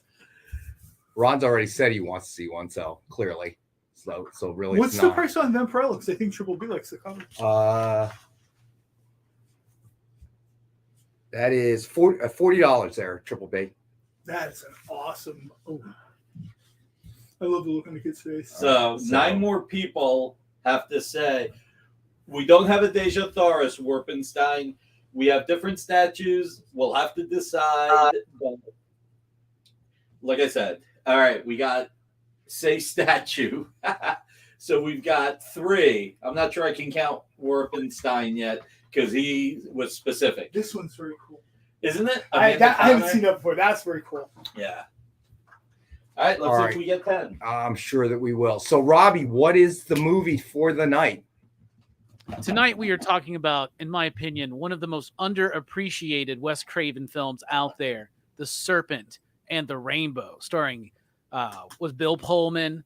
A fantastic movie about zombies in Haiti, and there's a crazy backstory to this film. It's based on real events, and when they went down there to film in Haiti, some members of their crew felt like they were put under voodoo curses, including the writer, who went bonkers insane for like 4 days. They had to send him back to the States until he came out of this crazy thing that was going on him. So a really cool movie with a basis, in fact, but with that Wes Craven flair for the fantastic. Ooh, all right. That's a really good movie. I remember that. That was so. That's at 9 p.m. on the PCP channel on YouTube, Pop Culture Philosophers. So make sure to join Robbie at 9 p.m. Eastern, 8 p.m. Central. Let's see. Can you wait to start? Can you wait to start off the air? Sure. I'm sure Robbie can do that for you, Kyle. No problem. Well, I'll tell you right now, that movie has a lot of, I think, relevance and resonance now. Right. Because if you see some of the projects, I don't want to give too many spoilers away here, but if you see some of the projects that some of these massive pharmaceutical companies are undertaking, granted, this movie, I guess, is from the 80s, but, you know, there's, my wife works for one of these companies, and I see some of the literature, even like the like the stockholder or cursory stuff, they are doing some massive projects that, you know, government doesn't want to undertake, so they're writing a bill for them. And when I think of this movie and I see some of these things, you know, British pharmaceutical companies, you know, sinking like £50 million into a project, you know, you'll see the movie, you know what I'm talking about. It's very cool. Real quick, you guys voted, so this wins. So tune in Friday. All right, so now wait, I wasn't looking up which one won. It was Spider-Man Superman. Nice. So not the correct choice. Okay, Ron's voting for the statue twice. I'm pretty sure we got 10, right? That's got to be close to 10. I didn't actually count. Yeah, so yeah, Jerem, definitely tune into PCP tonight for Robbie's show at 9 p.m. Eastern. But that's what I wanted to mention. So very sad to read late last week that obviously Hagrid, Robbie Coltrane, has passed away. Yeah. Yeah, that was truly very sad. You're a wizard, Harry. Statue. Kyle, can you block him? Can you block John from doing that anymore? What? People want statues, man. He got blocked. He got blocked. I have the power. But so thank you, Kyle. That's kind of sad, honestly. I remember him from a lot of movies, but obviously his role as Hagrid in Harry Potter was what brought him to international fame. He has some really cool. He has some, like, if you go back into his filmography or whatever, he's played some really cool characters in some different movies and stuff like that. He was in some of the Pierce Brosnan James Bond movies. Yeah. Yes, he was. Wasn't he like a Russian guy in the James Bond movies or something? I think I remember. Like a Russian intelligence guy or whatever. Something like that. Yeah. Marginal bad guy. But I got to say that a lot of the actors from the Harry Potter series has passed away, so it's kind of sad. Well, not to be mean, but a lot of those people were veterans when they started. Yeah, that's true too. I mean, Richard Harris started that role, and he knew he was in poor health. Yeah, that's true. You know what I mean? And then some of these other people are, they've lived a life. They're in their 80s. I mean, it's sad, but I don't know if you could be shocked. I mean, Professor stunned. Snape was a little bit of a shock. He wasn't. Do you know what Robbie Coltrane's first credited film role is? I do not. It's Man at Airfield in Flash Gordon. Oh, he's in Flash Gordon. Yeah, 1980. Not the original. No. I know. The one with the Queen soundtrack. Yeah. But what character did he play? Man in Airfield. Airfield. Yeah. Probably just somebody in the background or something. Somebody. Yeah, he's just an extra. He's just, No, I thought that was the name of the movie he was saying. Then he said Flash Gordon. I didn't know that. Oh, he plays Flash Gordon in Man at Airfield. Yeah, anybody remember that movie? That's a good one, Man. Of course. With the Queen soundtrack. Are you kidding me? That was the funniest all-time film of all that I've ever watched. I mean, I love that film. I'd watch it again. Sydow was Ming the Merciless. That's right, Max von Sydow, the guy that eventually played the one of the bad James Bonds. Not Pierce Brosnan, the guy who was before Pierce Brosnan. You talking about Dalton? He was Timothy Dalton. Timothy Dalton is awesome. Baron, right. Timothy Dalton. Who was Brian Blessed was oh God, I can't think of the Hawk guy. All I remember him as a villain in Space 1999. Robbie Coltrane's Nuns on the Run. I remember that movie. Robbie, for some reason you have like an echo when you're talking, so we're having a hard time hearing you here. Might be a problem on our end. Okay. Can you hear me? We can hear you, but you're not real loud for some reason. Ever since I was blocked for 5 minutes, the show went off the rails. Yeah, we increased viewership. You are blocked again for 5 minutes. So that was real sad when I read that. I didn't really see that one coming. But according to the story, he was also in poor health for a couple of years now, and so on and so forth. So I actually saw an interview with him when during the pandemic, they did like a reunion, a Harry Potter reunion. Right. And you saw Robbie Coltrane, and you could see he was not in the best of health. So you know what I mean? All right. So we're having some sound problems this show for some reason. I don't know why. Kyle gave us the workaround. We have to find we'll order headphones. I didn't bring it with me. No, we'll order cheap headphones. We should check in that iPad box and see if they're in there. No, Amy opened it up. It was in there, I'm sure. Yeah. The other problem may be that we've had some pretty heavy rainstorms here during the show, thunder and lightning, the whole 9 yards. So I don't know if that's having any effect. Who knows? I can also tell you that they're working in the StreamYard servers today. Okay. Adding some new fun technology that we're going to be bringing to the show soon that will make everyone's life more difficult, especially mine. So sorry, man.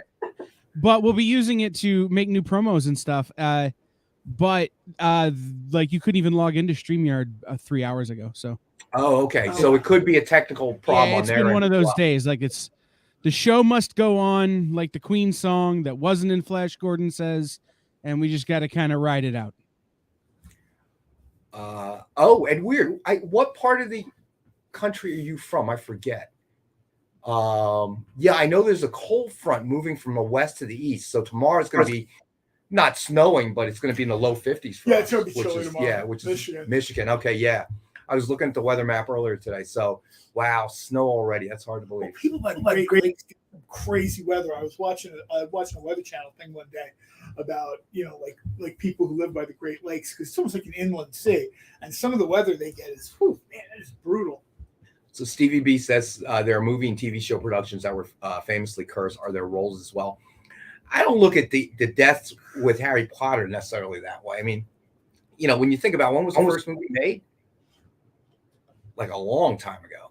20 years. 20. Thank you, Amy. Like 20 years. 2001, the first movie. Yeah. So McGonagall was not a spring chicken by any stretch of the imagination. So it's not surprising, but still, it's sad. There have been so many of those movies that we've all watched, obviously, that it's become kind of part of, part of American pop culture. So it's kind of sad to see it when this happens, obviously. Mariano, might be time to do your Vanna White thing. Oh, that looks awesome. All right, so let me read this off while he's doing his little Vanna White thing. So this is Captain America #1 blank variant signed with Spidey sketch by Joe Del Beato and Mariano Nicieza. Suggested retail of $149.99, and we have the one available tonight for $75. It looks like the album cover from the 70s. Yeah, it does, right? Man, that was fast, dude. But we're not done. No, I know that, but still working on it. When I looked over the last time, it wasn't even halfway done. Let me guess. It was a blank cover. Maybe. Let me guess. I'm just throwing it out there. Is that why they call it blank variant? There you go. All right, so let's do another book. We've got Dark Knight Metals #1 Midnight variant signed in gold by Scott Schneider. Suggested retail of $89.99. It is one of our $40 books, and is number 4 of only 27 signed in gold. Yeah, that's pretty sharp. Wow, Kyle's gonna have ice this weekend. I remember when they announced this series, I was at Diamond Retailer Summit, and DC, they're like, hey, you guys can't have your phones out during this panel, which is weird for DC because normally that's a Marvel thing. And in walks Scott Snyder, Greg Capullo, Jim Lee, and John Romita Jr. to announce Dark Knight's Metal. And they hand out these ash cans, and I start flipping through it. And I got emotional because it was the DC books I had always wanted. Completely unhinged superheroes, mass murderer superheroes, just off the rails. It's the Kyleverse. Yeah, no, it really was. This was my favorite thing they did since Crisis on Infinite Earths, was this metal stuff. And it didn't all come off well, but the main series was just so phenomenal.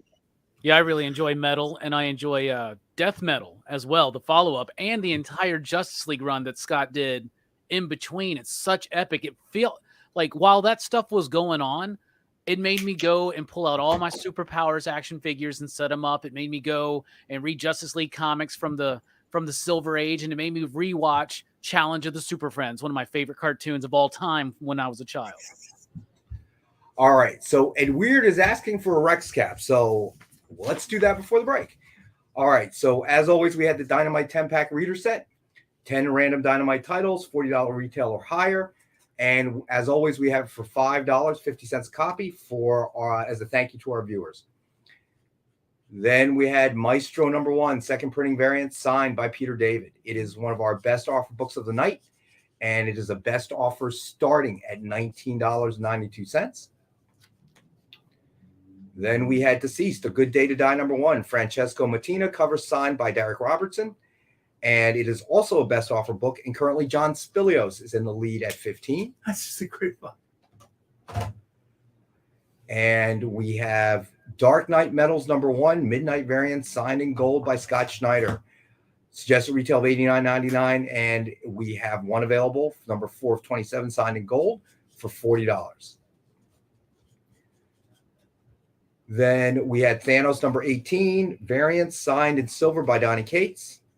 Suggested retail $69.99, and it is number 11 of 13 signed in silver, and we have one available for $50. So then we had Stray Dogs #1, signed with Halloween movie poster homage cover sketch by Ken Hazer. Suggested retail of $89.99, and it is one of our 5-star books at $50. Then we had King in Black #1, signed with Null cover sketch in bronze by Ken Hazer. Suggested retail of $89.99, and we have the one available for $50.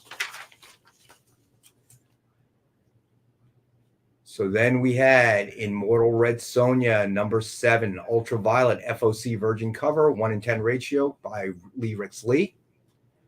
Suggested retail of $50, and we have the one available for $19.73. That's just.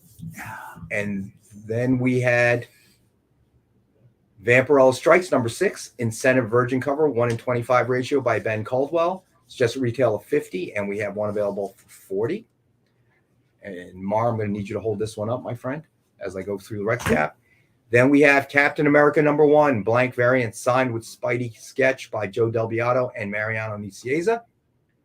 Suggested retail of $149.99. It is. We have the one available, obviously. This is Mariano's coloring it as we speak, for $75.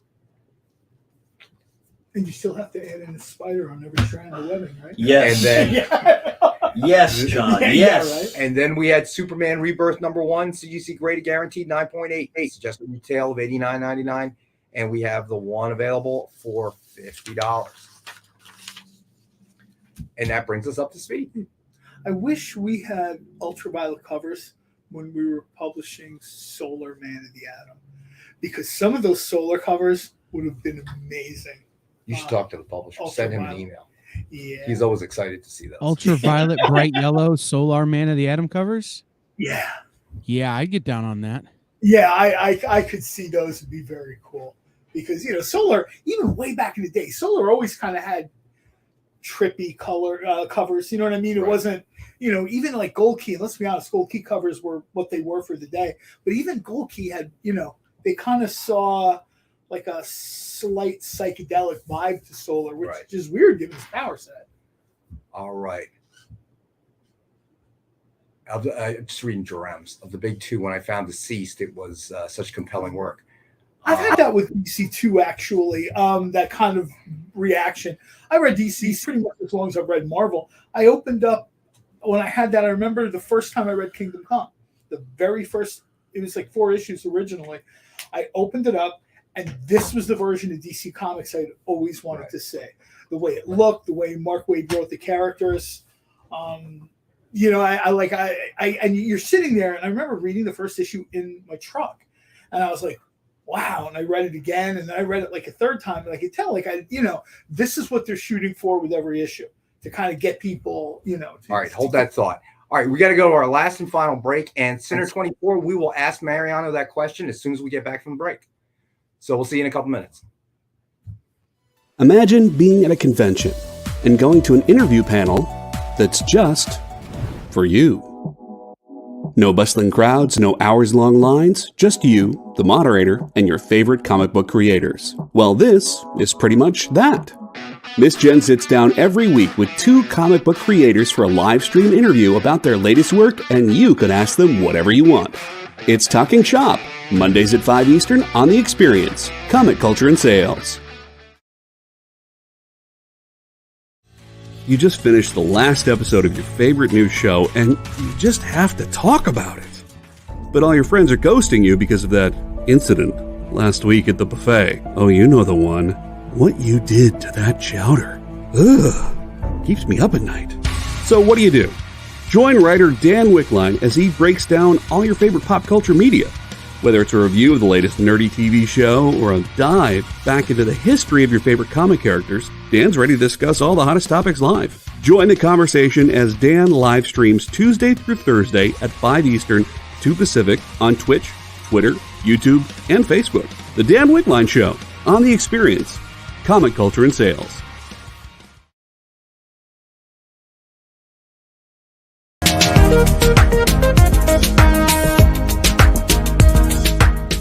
Thanks for tuning into The Experience. Help us out and hit subscribe over on YouTube and click the bell when you do. Need some help? Scan the QR code in the bottom corner.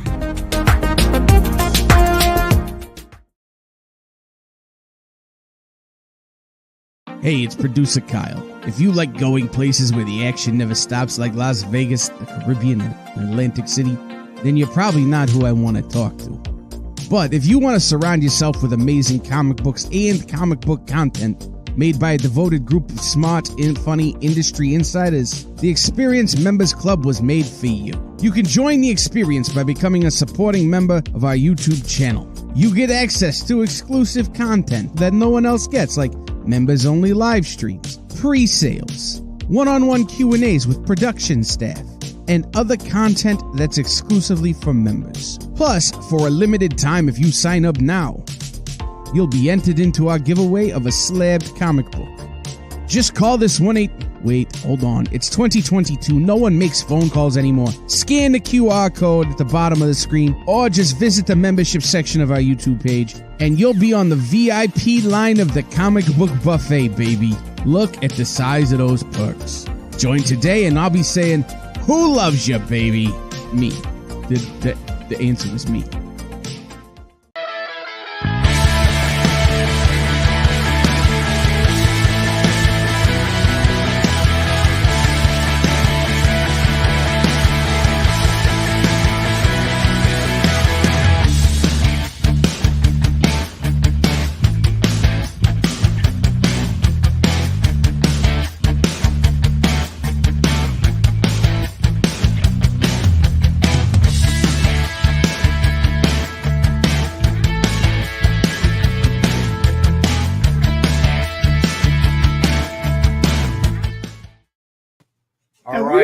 So we are back. All right. So, Mariano, Sinner24 is asking, what is the hardest character you've ever done? So, Sinner24, that's a good question. And I illustrate, and that's penciling. I don't do too much inking. And then I do coloring and painting. So, The Thing is a tough character. Any character, even Spider-Man, but again, I'm not inking it, but any character that has a lot of intricate details in their uniform or in their body makes it difficult to render and difficult to work with. That's why the black uniform was better for Spider-Man, right? Yeah, exactly. Made it a lot easier, I'm exactly. Sure. But it's a good question. You know, I love them all. I really don't have favorites, and I really don't have anything that I really hate to work on. I'll work on everything. I have my own creations that I work on. So it's all good. There is other than the ones I've mentioned, there isn't really a single character that stands out. I've heard artists say that Man-Thing is a challenge, right? Like, really? Yeah. And I thought to myself, swampy, but yeah, but I was like Artist Sally, like 2016 or 17, okay, in San Diego, and they were kind of just having like, it was more semicircular that year, so people would talk a little bit, and everybody was like, "Oh my God, Man-Thing, that's so difficult because you got to do all the little, the different kinds of whatever, the tendrils in the eyes, and apparently you have to try to get emotion in the eyes, which is difficult." And I was like, so Market says Jack of Hearts. Right, that's a great example. Jack of Hearts is a great example of a super intricate costume. I've heard people mention Captain America, believe it or not, because anytime you do a character like that, you have to have a template. You have to have something where you can draw a perfect circle. So, oh yeah, good point. Yeah, and a star. I'm sorry. And a star, right? That can't be. And a star, right? Exactly. Yes, correct. All right, so Creative Keep's got a question for you. All right, fire away. Mariano, are there any artists you prefer to color or ink for? Well, first of all, I'm not an inker. I do more penciling, and then people ink me. Plus, we learned to Chasing Amy. That's just tracing anyway. And as Nick Barucci has pointed out on more than one occasion, a good inker can make any penciler look good. Ouch. No, that's all right. I took it as the compliment it was meant to be. I think you might want to rethink that one. So right now, Scott Hanna, I'm doing a lot of work with him, and I'm doing a lot of work with Joe Del Beato. They're both terrific inkers and great collaborators. Coloring, I like to do this type of coloring where I'm actually hands-on in the coloring as opposed to digital coloring where you've got to color on the computer. But who are some? Laura Martin is a really great colorist. And then there are some colorists I'm working with that are not known in the industry. They're sort of breaking in, but they're super talented people. So I hope that answers that question. Creative Keep, nothing for you to be sorry about. I'm saying Nick took a shot at Mariano. Oh, Ronald has a question about the God Woke books. The God book, the God Woke books, Ron, are I know that a bunch of them got out the door today. So I'm pretty sure I want to say yours was in that batch. If not, it'll probably get packed tomorrow morning and out the building it goes. So just to let you know. Yeah, so I know that a lot of that has been packed out. Josh is a good question for Mariano. Do you have any lefty artist tips for Josh's lefty artist girlfriend who's drawing next to him right now? Yeah. Always sit on the left side of the table so your elbow is off the table. That's and when you're sitting on an airplane, take the left aisle. So again, your left arm is out in the aisle. That's the best tip I can give. I'm sure she's writing it down right now, Yeah. right, Josh? She's showing a middle finger. Thanks, man. Yeah, right. Thanks for nothing. All right, let's get to the last of the books here. All right, so then we have Green Lantern Season 2, number 1, signed in silver by Liam Sharp. Suggested retail of $69.99. And we have one available, number 5, signed in silver for $50.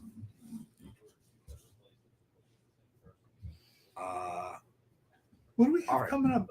Did we do all the Dynamite books? The what? Did we get through all the Dynamite books? Not yet. We have. I love this cover. All right, so Sinner 24 has another question for you, Mariana. All right, fire away. Mariana, I'm concentrating and looking down, but I'm listening. All right, so Mariana, do any big artists pay unknown artists to do work for them and out their name on the work? Put their name. I think he's trying to say. Yeah, I think you're right. No, I mean that would be pretty. Mariana, do any big artists pay unknown artists to do work for them and out their name on the work? So back in the 60s and 70s, I don't know if it goes on. It might go on right now.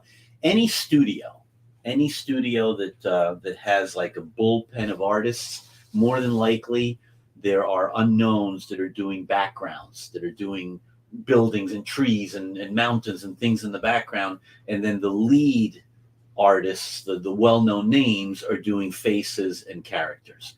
I worked on a project, Independence.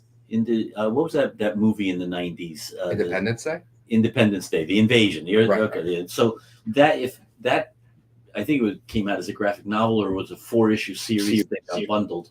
So that project is a prime example where the IP owners, the studio, was so onerous in getting approvals and getting, wanting change after change after change, that ultimately one artist had to be chosen to do all the faces so that all the faces would be the same on all the different pages. And then an army of different artists came in to do bodies and backgrounds and everything else, because that was the only way to get that book out.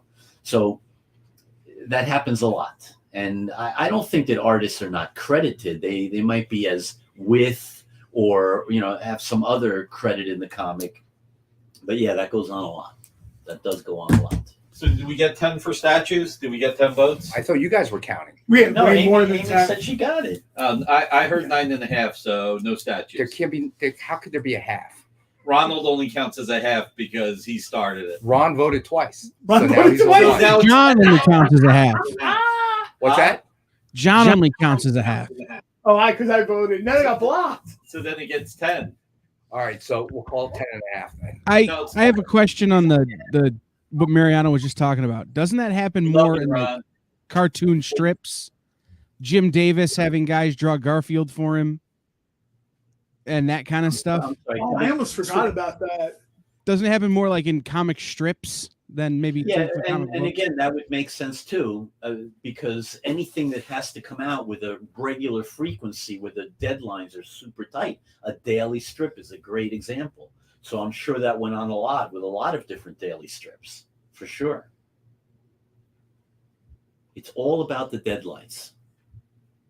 All right, so Josh says that's how manga works today. Yeah, they have a whole team doing all the manga and stuff like that. And that's why you get rich backgrounds. And it's because, like Mariano was saying, the deadlines. And it's hard for artists to keep up with that. To keep up with everything, especially when it's daily.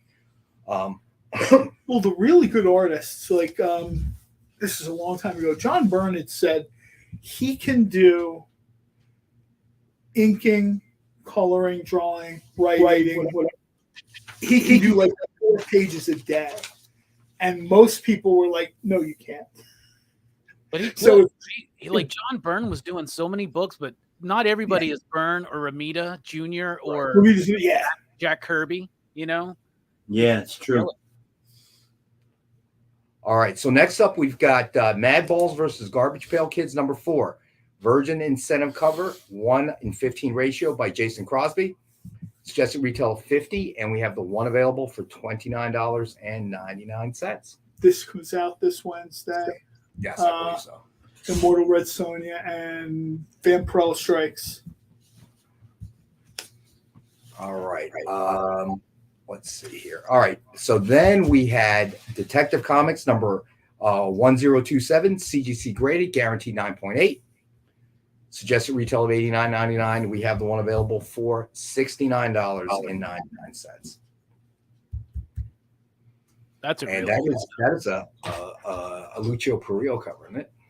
Lucio Perillo. Oh no! Oh God, here we go. Let's get it right. Let's just get it right. Oh, Mariano. Lucio. Make sure you change that ringtone, by the way. Ringtone again. Oh, cool, Creative Keep. I'm glad you like it, buddy. All right, so that's Vampirella number 9 CGC graded 9.8 with a Lucio Perillo cover. This one's available for $69.19. And then did we ever get a Detective Comics up? The Detective 1027? I don't know if we saw that up. Do we not have the image? I don't know. Maybe we're having a StreamYard problem. I know that last week JD said that like pics were disappearing off the screen. Give me 2 minutes. Yeah, it's not, for whatever reason, it never loaded. It's got to upload. Yeah, no worries. However, will we waste 2 minutes? I'm sure we'll find a way. Preston, where's our collar? Where's your collar? There we go. All right, there we go. There we go. All right, so that's Detective Comics number 1027, CGC graded 9.8. Suggested retail of $89.99. We have the one available for $69.99. There's something about that Detective Comics logo that really kind of takes you back to, like the 1970s.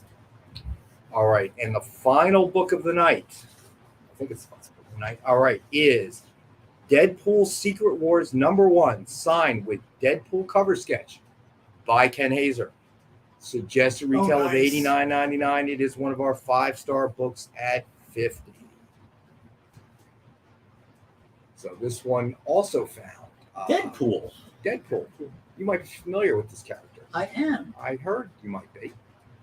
All right. So then I guess it's almost time for Rex Cap. Since we've got about 16 minutes left of the show. Yeah, especially because we have people kind of pop in. So all right. So we're going to do Rex Cap real quick. All right, so first off, as always, we had Dynamite 10-pack reader set, 10 random Dynamite titles. Cover price is $3.99 or higher, so $40 suggested retail. And as always, we have it for $5 as thank you to our customers. 50 cents a copy, you can't lose there. Then we had Green Lantern Season 2, number 1, signed in silver by Liam Sharp. Suggested retail is $69.99. It is number 5 of 60 signed in silver. And we have one available for $50. Then we had Maestro's number 1 second printing. Printing variant signed by Peter David. Suggested retail $39.99, and it is a best offer book starting at $19.92. Kyle, usually Ed Weird uses Facebook. We just got an alert from StreamYard that they're having Facebook connectivity issues. Oh, so that's probably how we lost them. Well, so I wondered if anybody was still here, if anybody could make Usually it's Ed Weird likes to watch us on Facebook, so he may be having some problems, then I'm guessing. But nothing we can do. Oh, Ed Weird, you're here. Cool. I'm here. Oh, cool. All right, so just be aware that Kyle just got notice that StreamYard is having some issues connecting to Facebook. So if we disappear, you know what happened. All right, so then we had Deceased, A Good Day to Die, number 1, Francesco Mattina. Cover signed by Derek Robertson. co-creator of The Boys, and is a best offer book. And John Spilios is still in the lead at $15. Hey, all kidding aside about the statues, Ronald, can you let us know which statue it is that you want us to put on the air on Wednesday that was in the commercial? Because I didn't notice which statue it was. But if we're going to put a statue on the air, because Ronald asked, let's at least put the one that he saw on the air. All right. Then we had Dark Knight Metals, #1, Midnight Variant, signed in gold by Scott Schneider. Suggested retail of $89.99. We have one available, number 4 of 27, signed in gold for $40.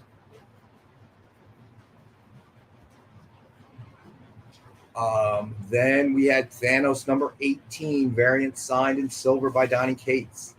Suggested retail of $69.99, and it is number 11 of 13, signed in silver, and we have one available for $50.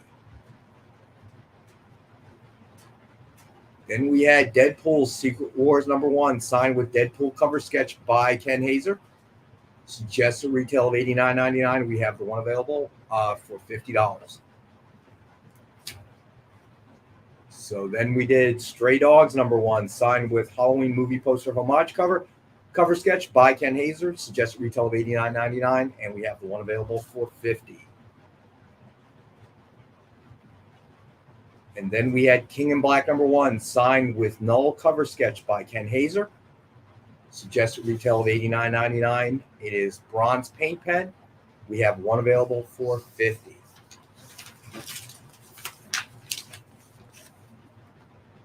Then we did Immortal Red Sonja #7, Ultraviolet FOC Virgin Cover 1:10 ratio by Leverts Lee.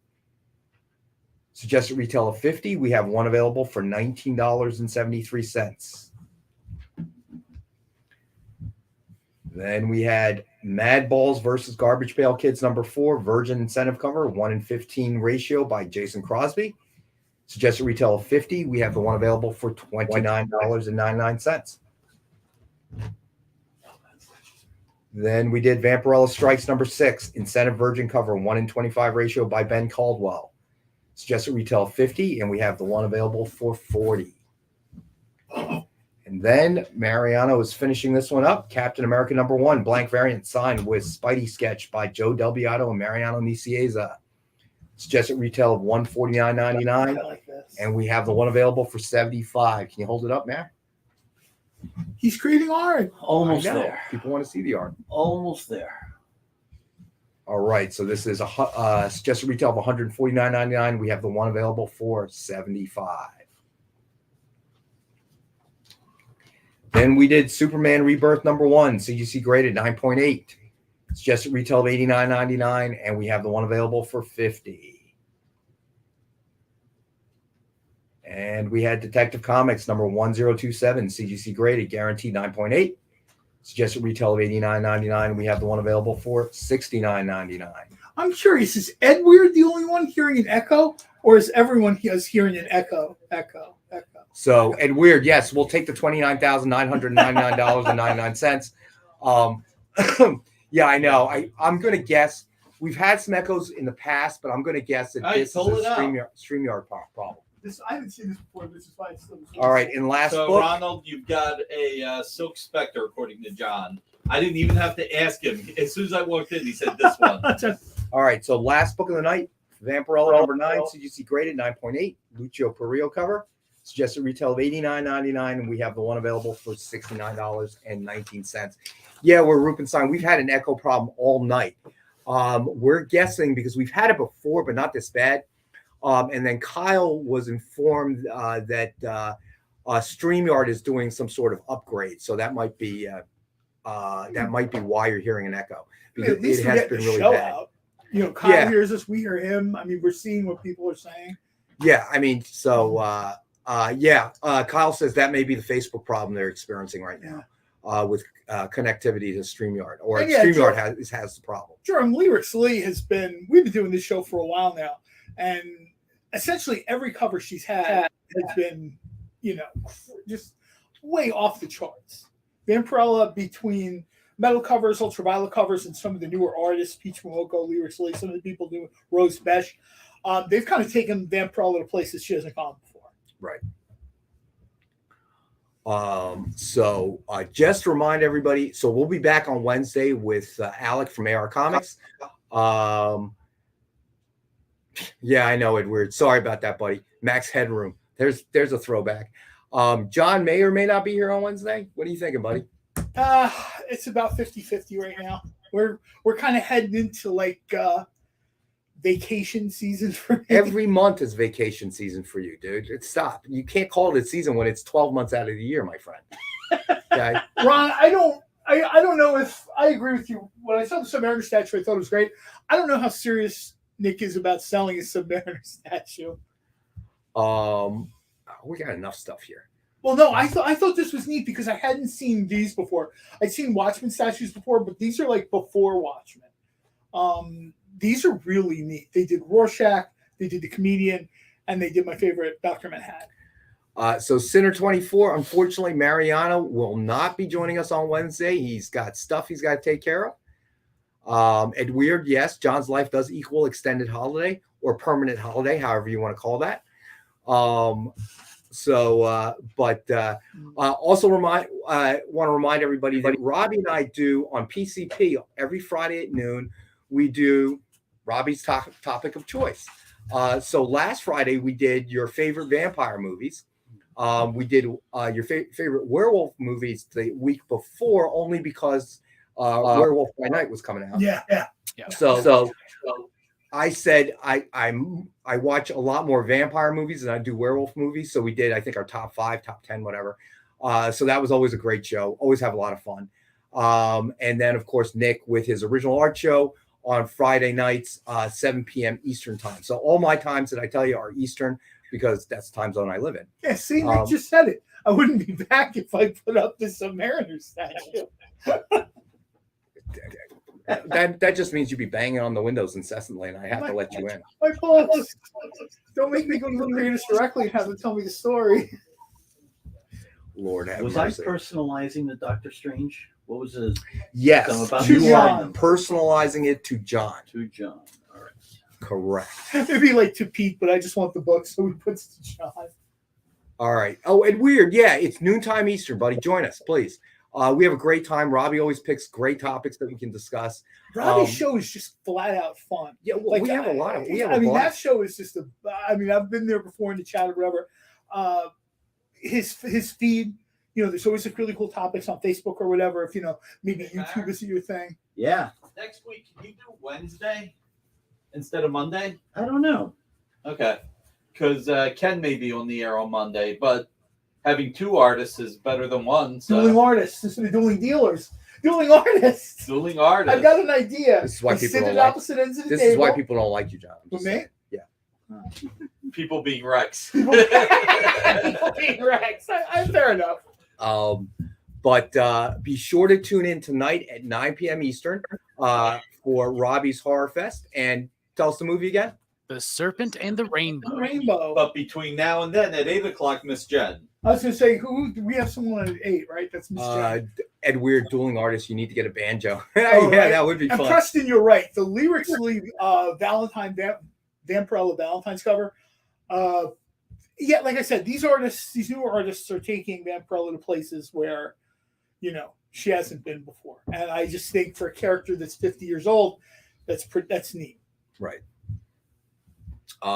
So I would ask Robbie, but I know I don't get the email until Friday mornings when I roll into the office. But any theory as to what the topic might be? Oh, I know what it's going to be. We're going to continue this theme, and we're going to do our favorite ghost movies. Oh, I like that one. Oh wow, that's really making me think now. Oh, I like it. Favorite All right, ghost so movie. your favorite ghost movies. It's we're gonna cap it at 5, 10. What do you think there? I mean, we never cap it. We all just come with a list of like 8 Yeah, pretty to much 12 movies. So yeah, that's true. You've tried to implement the rule of 5, and then I break it, and then you subsequently break it as well. So See, the movie that jumped into my head, and I've seen a lot of horror movies and ghost movies. What jumped into you've my seen head? a lot of movies. Period. What people, Okay. I think people almost forget about it. Is a movie called The Frighteners with Michael J. Fox. We mentioned this I think last week too. Peter Jackson movie. That's a great movie. Yeah. That's a great ghost. And when people are talking, especially now, right? a lot of people are talking about horror movies, like every day on Twitter, somebody's got a different ranking for something. I really don't see The Frighteners. I think it just sort of maybe gets lost a little bit. And I got to tell you right now, it's a fun watch. You know what? I haven't watched a ghost movie in quite some time, I have to admit. I don't know. Somehow that genre fell off my list. The genre itself sort of went in a bunch of different directions. I think when it's done right, it can be absolutely terrifying. This is weird. Yeah, I don't know. Robbie, you're gonna have to answer that question. Well, I don't know how to tag it. Now you can go, and when the show gets set up, you can sign up for a notification or something. So you can That's what I was going to say. You can just hit a notification for when it's And Ronald, I like Ghost Story, but George C. Scott's not in that one. Are you thinking of The Changeling? Because I love that movie. We actually that's exactly what he's thinking of. I think The Changeling, where he's in the house, right? He's the. I think I know Ghost Story. Was Ghost Story the one with the Fred Astaire was in Ghost Story? Fred Astaire. Was it Fred Astaire? The Chowder Club. These old dudes that stand around and tell ghost stories back and forth, and then. It's a cool movie. I really like it. There's one I'm thinking of that I thought was the Ghost Story, but I might be wrong. That was a really good movie. Oh, there's The Woman in Black. The first one was a good movie, and then I can't think of the one with Nicole Kidman a few years ago. The Others. The Others. That's a good movie, man. That's a good. You know what I mean? There are some, and of course, everyone will say Sixth Sense. You know, of course, no. Yeah. But there's people like, oh, there's not that many ghost movies. Well, start looking.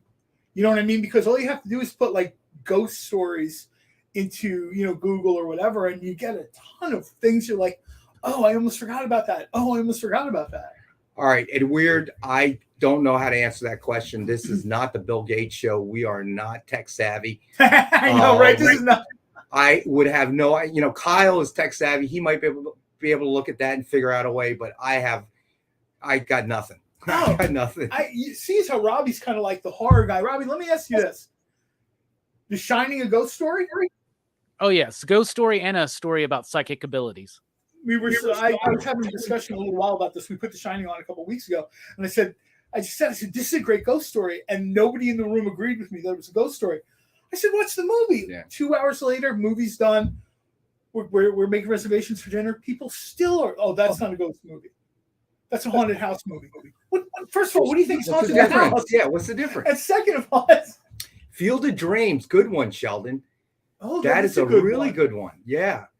How about that? Yeah. All right. So we're at the end of the show. We're done. Miss Jen is next. Thank you, Jerem. Robbie is at 9. Thank you, Mariano, for joining us. Thank you, Kyle, for pushing all the buttons, even though it's a little bit difficult. Go check out Robbie. Like I said, Robbie's content is great, and just go check it out. The topics he puts up for these great conversations, 50, 60, 70 replies deep. Really cool stuff. Excellent show to watch, and we'll be there on Friday. I'll be there on Friday on Robbie's channel at noon. Wednesday's New Comic Book Day. We'll be back here at the Experience from 6 to 8 p.m. Eastern. So thank you, everybody, as always. Thank you, Robbie. Thanks for joining us, everybody. Take care, everybody. Thank you. Join the party. Head over to our link tree to find all the links for everywhere the Experience is all the time.